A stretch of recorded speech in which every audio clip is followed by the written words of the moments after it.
जी साढ़े को भी है वो 20 people now. We'll see, should we take another 1 or 2 minutes and then start? Yes, sure. Okay.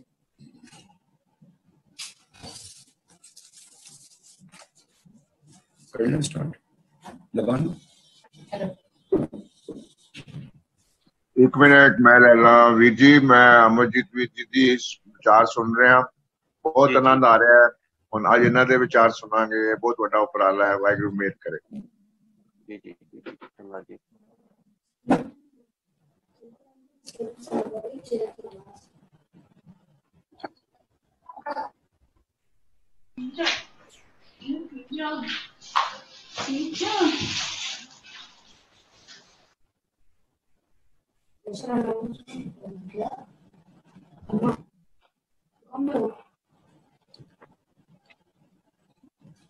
उतारवीर जी, वाहिगुरू जी का खालसा, वाहिगुरू जी की फतेह। वाहिगुरू जी का खालसा, वाहिगुरू जी का खालसा, वाहिगुरू जी की फतेह। वीर जी, वाहिगुरू जी का खालसा, वाहिगुरू जी की फतेह। सारे ने मैं रिक्वेस्ट करना कि सारे म्यूट कर लें ते ਅਸੀਂ मेरा ख्याल है चालू कर लेने पे नाल दी नाल लोग होर ਜਿਹੜੇ ਆਣ ਕੇ ਮਿਲਣਗੇ ਤੇ वाहिगुरू जी का खालसा, वाहिगुरू जी की फतेह। साध संगत जी, बहुत ही सारिਆਂ ਦੇ उद्यम के नाल ਇਹ ਅੱਜ ਅਸੀਂ ਪਹਿਲੀ ਕਲਾਸ ਚਾਲੂ ਕਰ ਰਹੇ ਹਾਂ, ਜਿਹਦੇ ਵਿੱਚ ਅਸੀਂ ਵੈਸੇ 4 ਕਲਾਸਿਸ ਦਾ ਆਯੋਜਨ ਕੀਤਾ ਹੈਗਾ, ਮੰਗਲਵਾਰ, ਵੀਰਵਾਰ, ਸ਼ਨੀਚਰਵਾਰ, ਇਤਵਾਰ ਨੂੰ। ਤੇ ਇਹ ਪਹਿਲੀ ਕਲਾਸ ਅੱਜ ਵੀਰਵਾਰ ਨੂੰ ਚਾਲੂ ਹੋਏਗੀ, ਫਿਰ ਸ਼ਨੀਚਰਵਾਰ ਨੂੰ ਹੈਗੀ ਹੈ, ਫਿਰ ਸੰਡੇ ਨੂੰ ਹੈਗੀ ਹੈ, ਫਿਰ ਮੰਗਲਵਾਰ ਨੂੰ ਹੈਗੀ ਹੈ। ਅੱਜ ਦੀ ਕਲਾਸ ਜਿਹੜੀ ਹੈ ਇਹ मोस्टली सारी जेडे प्रचलित शब्द है उन्होंने ऊपर हैगी है। और वीरवार और सैटरडे की क्लास वीर सुरनजीत सिंह जी लैंगे, उन्होंने टॉपिक अपने शेयर किया ग्रुप दे विच। संडे नू जपजीत साहब के ऊपर वीर गुणवीर सिंह जी लैंगे और मंगलवार नू बीबी जी मनदीप कौर जी लैंगे। मैं वेलकम करना है अपने सारे वीर, पर्टिकुलरली वीर कुलदार सिंह जी, स्वरणजीत सिंह जी, एकम जी और अपने अमरजीत सिंह जी, गुरजीत जी, सारे चंचल जी, जिन्होंने सारे डॉक्टर चरणदीप कौर जी, सारे जेडे की असी इकट्ठे होके इस विचार नहीं अपने आप ਨੂੰ ਸਾਂਝ ਕਰ ਰਹੇ हैं। सत श्री अकाल मनदीप सिंह जी, मनदीप कौर जी। ਅੱਜ ਦਾ ਵਿਚਾਰ ਸਾਡੇ ਭਾਈ ਸਾਹਿਬ ਭਾਈ ਮਲਕੀਤ ਸਿੰਘ ਜੀ, ਜਿਹੜੇ कि गुरमत ज्ञान मिशनरी कॉलेज लुधियाने तो हैं। ये भी एक मैं कहूँगा पहले स्टूडेंट तो टीचर, टीचर तो प्रीचर, प्रीचर तो scholar, scholar to researcher to a motivator. ते इन्हां नू अज बेनती कीती है कि ये लड़ी वांग ये सारे नाल सारा जो असी उपराला कर रहे हैं मिल के, ताकि असी अपने आप नू जो असी केजी दे स्टूडेंट है सीरियल वाइज असी अगे चलिए। सारे खाली को रिक्वेस्ट है कि अगर असी एक कोर्स के राही चलते रहेंगे तो असी कितने पहुंच जाएंगे, और विच होर जिहड़ियां चीज़ां वड्डियां हैगियां वो हाले असी ना डिस्कस करिए। छोटी चीज तो आस्ता आस्ता असी अगे जाके और अपना ज्ञान प्राप्त करते रहिए और अपने आप को बिजी रखांगे, उस तो बाद असी अगे चलांगे। प्लीज वेलकम जी, प्लीज। ठीक है जी, ठीक है जी, ठीक है जी। बहुत बहुत धन्यवाद वीर जी होना दा, जिन्हों ने बड़े सत्कारत शब्दों के राही ते इस नवेकले कारज नूं जिहड़ी है वो एक नवी दिशा देण दा यतन कीता है। ते गुरबाणी नूं जदों असीं पढ़दे सुणदे विचारदे हां ते उदों एक साडी जिम्मेवारी बन जाती है कि गुरबाणी नूं इस तरीके नाल समझिया जावे कि वो साडी जिंदगी ते लागू हो सके। ते गुरबाणी नूं जदों असीं पढ़दे हां ते एक पक्ष बड़ा इंपॉर्टेंट है, वो है फर्स्ट परसन नाउन। समुची जिहड़ी बाणी लिखी गई हैगी है वो फर्स्ट परसन दे तौर ते लिखी गई है। भाव कि मैं जे पढ़ रहा आखां जीवां विसरै मर जाऊं, ਇਹਦਾ मतलब ਇਹ शब्द ਜਦੋਂ मैं पढ़ रहा तो मैं अपने आप नाल संबोधन हो रहा, मैं अपने आप दे नाल ਜਿਹੜੀ है वो गल कर रहा, मैं अपने आप दे नाल ਜਿਹੜਾ ਆ ਉਹ ਵਿਚਰ ਰਿਹਾ ਹੈਗਾ। ਇਹ ਤਾਂ बड़े शब्द ने, मैं बहुता ਸਮਾਂ ਨਾ ਲਵਾਂ। ਅੱਜ जिस विषय ते गल करनी आ ते ਉਹਦੇ बारे ਬੜੀ ਵਾਰ ਆਪਾਂ ਸਾਰੀ, ਮੈਨੂੰ ਲੱਗਦਾ ਹੈ ਕਿ ਜਿੰਨੀ ਕੁ ਸੰਗਤ ਅੱਜ ਜੁੜੀ ਹੈ, ਇਹ ਆਪਾਂ ਸਾਰੀ ਇਸ ਪ੍ਰਕਿਰਿਆ ਚੋਂ ਲੰਘ ਕੇ ਆਏ ਆ। ਜਾਂ ਜੇ ਛੋਟੇ ਬੱਚੇ ਵੀ ਹੋਣਗੇ, ਛੋਟੀਆਂ ਭੈਣਾਂ ਵੀ ਹੋਣਗੀਆਂ, ਛੋਟੇ ਵੀਰ ਵੀ ਹੋਣਗੇ, ਤੇ ਉਹ ਹੋਰ ਸਾਲ 2 ਸਾਲ ਦੇ ਵਿੱਚ ਇਸ ਪ੍ਰਕਿਰਿਆ ਚੋਂ ਲੰਘਣਗੇ। ਸਭ ਤੋਂ ਪਹਿਲਾਂ ਮੈਂ ਗੱਲ ਉਹ ਸ਼ਬਦ ਤੋਂ ਕਰਾਂ ਜਿਹੜਾ ਸ਼ਬਦ ਅਕਸਰ ਪੜਿਆ ਜਾਂਦਾ ਆ, ਕੀਤਾ ਲੋੜੀਐ ਕੰਮ ਸੁਹਰ ਪੈ ਆਖੀਐ, ਕਾਰਜ ਦੇ ਸਵਾਰ ਸਤਿਗੁਰ ਸਚ ਸਾਖੀਐ। ਹੁਣ ਜਦੋਂ ਇਹ ਸ਼ਬਦ ਪੜਿਆ ਜਾਂਦਾ ਨਾ, ਤੇ ਇਹ ਪੜਿਆ ਜਾਂਦਾ ਆਨੰਦ ਕਾਰਜ ਤੇ, ਜਾਂ ਕੋਈ ਹੋਰ ਮੁਹੂਰਤ ਹੁੰਦਾ ਆ, ਜਾਂ ਕੋਈ ਹੋਰ ਇਹੋ ਜਿਹਾ ਬੱਚੇ ਦਾ ਜਨਮ ਹੋਇਆ ਹੋਵੇ, ਤੇ ਸਾਨੂੰ ਏਦਾਂ ਲੱਗਦਾ ਆ ਕਿ ਇਹ ਸ਼ਬਦ ਇਸ ਕਰਕੇ ਪੜਿਆ ਜਾ ਰਿਹਾ ਕਿ ਇਹਦੇ ਨਾਲ ਉਸ ਕਾਰਜ ਦਾ ਜ਼ਿਕਰ ਹੋ ਰਿਹਾ ਜਿਹੜੇ ਕਾਰਜ ਦੇ ਲਈ ਅਸੀਂ ਸਾਰੇ ਜੁੜ ਬੈਠੇ ਹਾਂ। ਫੋਰ ਐਗਜ਼ਾਮਪਲ ਕਿ ਮੰਨ ਲਓ ਅਸੀਂ ਨਵਾਂ ਘਰ ਲਿਆ, ਤੇ ਉਦੋਂ ਇਹ ਸ਼ਬਦ ਪੜਾਂਗੇ, ਕੀਤਾ ਲੋੜੀਐ ਕੰਮ ਸੁਹਰ ਪੈ ਆਖੀਐ, ਕਾਰਜ ਦੇ ਸਵਾਰ ਸਤਿਗੁਰ ਸਚ ਸਾਖੀਐ, ਕਿ ਸ਼ਾਇਦ ਘਰ ਨਵਾਂ ਲੈਣ ਦਾ ਕਾਰਜ ਸਤਿਗੁਰੂ ਨੇ ਸਵਾਰ ਦਿੱਤਾ ਆ। ਜਾਂ ਇਹ ਸ਼ਬਦ ਮੋਸਟਲੀ ਪੜਿਆ ਜਾਂਦਾ ਆ ਜਦੋਂ ਸਾਡੇ ਘਰਾਂ 'ਚ ਆਨੰਦ ਕਾਰਜ ਹੁੰਦਾ ਹੈ, ਤੇ ਉਸ ਵੇਲੇ ਵੀ ਇਹ ਸ਼ਬਦ ਪੜਿਆ ਜਾਂਦਾ ਆ, ਕੀਤਾ ਲੋੜੀਐ ਕੰਮ ਸੁਹਰ ਪੈ ਆਖੀਐ, ਕਾਰਜ ਦੇ ਸਵਾਰ ਸਤਿਗੁਰ ਸਚ ਸਾਖੀਐ। ਇਹ ਹੈਗੀ ਹੈ ਪੌੜੀ। ਇਹ ਤੋਂ ਇੱਕ ਪਹਿਲਾ ਸ਼ਲੋਕ ਹੈ। ਜਦੋਂ ਪਹਿਲਾ ਸ਼ਲੋਕ ਸਮਝ ਲਾਂਗੇ ਨਾ ਅਸੀਂ, ਤੇ ਫਿਰ ਸਾਨੂੰ ਪਤਾ ਲੱਗ ਜਾਏਗਾ ਕਿ ਇਸ ਪੌੜੀ 'ਚ ਗੁਰੂ ਸਾਹਿਬ ਕਹਿਣਾ ਕੀ ਚਾਹੁੰਦੇ ਆ, ਕਿਹੜਾ ਕਾਰਜ ਹੈ। ਇਹ ਵਿਆਹ ਦਾ ਕਾਰਜ ਹੈ, ਨਵੀਂ ਕੋਠੀ ਦੇ ਮੁਹੂਰਤ ਦਾ ਕਾਰਜ ਹੈ, ਨਵੀਂ ਗੱਡੀ ਲਈ ਦਾ ਕਾਰਜ ਹੈ, ਕਿ ਹੈ ਕਾਰਜ ਕਿਹੜਾ, ਕਿਸ ਕਾਰਜ ਸਵਾਰਨ ਦੀ ਗੱਲ ਜਿਹੜੀ ਕੀਤੀ ਹੈ। ਤੇ ਇਸ ਤੋਂ ਪਹਿਲਾਂ ਜਿਹੜਾ ਸ਼ਲੋਕ ਹੈ, ਇਹ ਮੈਨੂੰ ਲੱਗਦਾ ਗੁਰੂ ਗ੍ਰੰਥ ਸਾਹਿਬ ਜੀ ਦੇ 91 ਪੇਜ ਦੇ ਉੱਤੇ ਹੈਗਾ ਆ। ਤੇ ਉੱਥੇ ਜਿਹੜਾ ਸ਼ਲੋਕ ਹੈਗਾ ਇਸ ਤੋਂ ਪਹਿਲਾਂ, ਉਹ ਹੈਗਾ, ਕਿਆ ਹੰਸ ਕਿਆ ਬੰਗੁਲਾ ਜਾ ਕੋ ਨਦਰ ਕਰੇ, ਜੋ ਤਿਸ ਭਾਵੈ ਨਾਨਕਾ ਕਾਗੋ ਹੰਸ ਕਰੇ। ਤੇ ਜਦੋਂ ਅਸੀਂ ਬਾਣੀ ਦੀ ਤਰਤੀਬ ਸਮਝਦੇ ਆ ਨਾ, ਤੇ ਜਿਹੜੇ ਸ਼ਲੋਕ ਨੇ, ਇੱਕ ਸ਼ਲੋਕ ਦਾ ਜ਼ਿਕਰ ਅਗਲੇ ਸ਼ਲੋਕ 'ਚ ਹੋਏਗਾ, ਤੇ ਅਗਲੇ ਸ਼ਲੋਕ ਦਾ ਸੰਬੰਧ ਉਸ ਪੌੜੀ ਦੇ ਨਾਲ ਹੋਏਗਾ। ਤੇ ਉਸ ਪੌੜੀ ਦੇ ਨਾਲ 2 ਸ਼ਲੋਕ ਲੱਗੇ ਹੋਏ ਨੇ, 3 ਸ਼ਲੋਕ ਲੱਗੇ ਹੋਏ ਨੇ, 4 ਸ਼ਲੋਕ ਲੱਗੇ ਨੇ। ਜੇ ਪੌੜੀ ਹੈ, ਇਹਦਾ ਮਤਲਬ ਉਹਨਾਂ ਸਾਰਿਆਂ ਦੀ ਜਿਹੜੀ ਥੀਮ ਹੈ ਨਾ, ਸ਼ਲੋਕਾਂ ਦੀ ਅਤੇ ਪੌੜੀ ਦੀ, ਉਹ ਥੀਮ ਇੱਕ ਹੈ। ਉਹਨੂੰ ਅਸੀਂ ਅਲੱਗ-ਅਲੱਗ ਨਹੀਂ ਵਿਚਾਰ ਸਕਦੇ। ਹੁਣ ਇੱਥੇ ਹੈ ਕਿ ਕਿਆ ਹੰਸ, ਹੰਸ ਉਹ ਹੁੰਦਾ ਹੈ ਜਿਨ੍ਹਾਂ ਦੇ ਬਾਰੇ ਬਾਣੀ 'ਚ ਲਿਖਿਆ, ਹੰਸਾਂ ਹੀਰਾ ਮੋਤੀ ਚੁਗਣਾ। ਹੁਣ ਹੀਰਾ ਮੋਤੀ ਚੁਗਣ ਤੋਂ ਭਾਵ ਕੀ ਹੈ? ਗੁਰਬਾਣੀ 'ਚ ਹੰਸ ਸ਼ਬਦ ਕਿਸ ਪਾਸੇ ਲਈ ਵਰਤਿਆ ਗਿਆ? ਕਿ ਜਿਹੜੇ ਹੰਸ ਬਿਰਤੀ ਦੇ ਮਨੁੱਖ ਹੁੰਦੇ ਆ, ਉਹ ਹੀਰਾ ਮੋਤੀ ਚੁਗਦੇ ਆ, ਭਾਵ ਚੰਗੀਆਂ ਵਿਚਾਰਾਂ ਚੁਗਦੇ ਆ, ਗੁਰੂ ਦੇ ਉਪਦੇਸ਼ ਨੂੰ ਕਮਾਉਂਦੇ ਆ। ਤੇ ਬੱਗਾ ਡੱਡ ਭਾਲਣ ਜਾਏ, ਤੇ ਜਿਹੜੇ ਬਗਲੇ ਨੇ ਉਹ ਡੱਡੀਆਂ ਮੱਛੀਆਂ ਖਾ ਕੇ ਗੁਜ਼ਾਰਾ ਕਰਦੇ ਆ। ਇਹਦਾ ਮਤਲਬ 2 ਤਰੀਕੇ ਦੀ ਜਿਹੜੀ ਗੱਲ ਹੈ, ਇੱਕ ਹੰਸ ਚੰਗੀਆਂ ਵਿਚਾਰਾਂ ਸੁਣਨ ਵਾਲੇ, ਚੰਗੀਆਂ ਵਿਚਾਰਾਂ ਪੜ੍ਹਨ ਵਾਲੇ, ਚੰਗੀਆਂ ਵਿਚਾਰਾਂ ਕਰਨ ਵਾਲੇ, ਚੰਗੀ ਸੰਗਤ ਵਿੱਚ ਬੈਠਣ ਵਾਲੇ, ਕਿਉਂਕਿ ਗੁਰ ਕਾ ਸ਼ਬਦ ਰਤਨ ਹੈ, ਹੀਰੇ ਜਿੱਤ ਜੜਾਉ।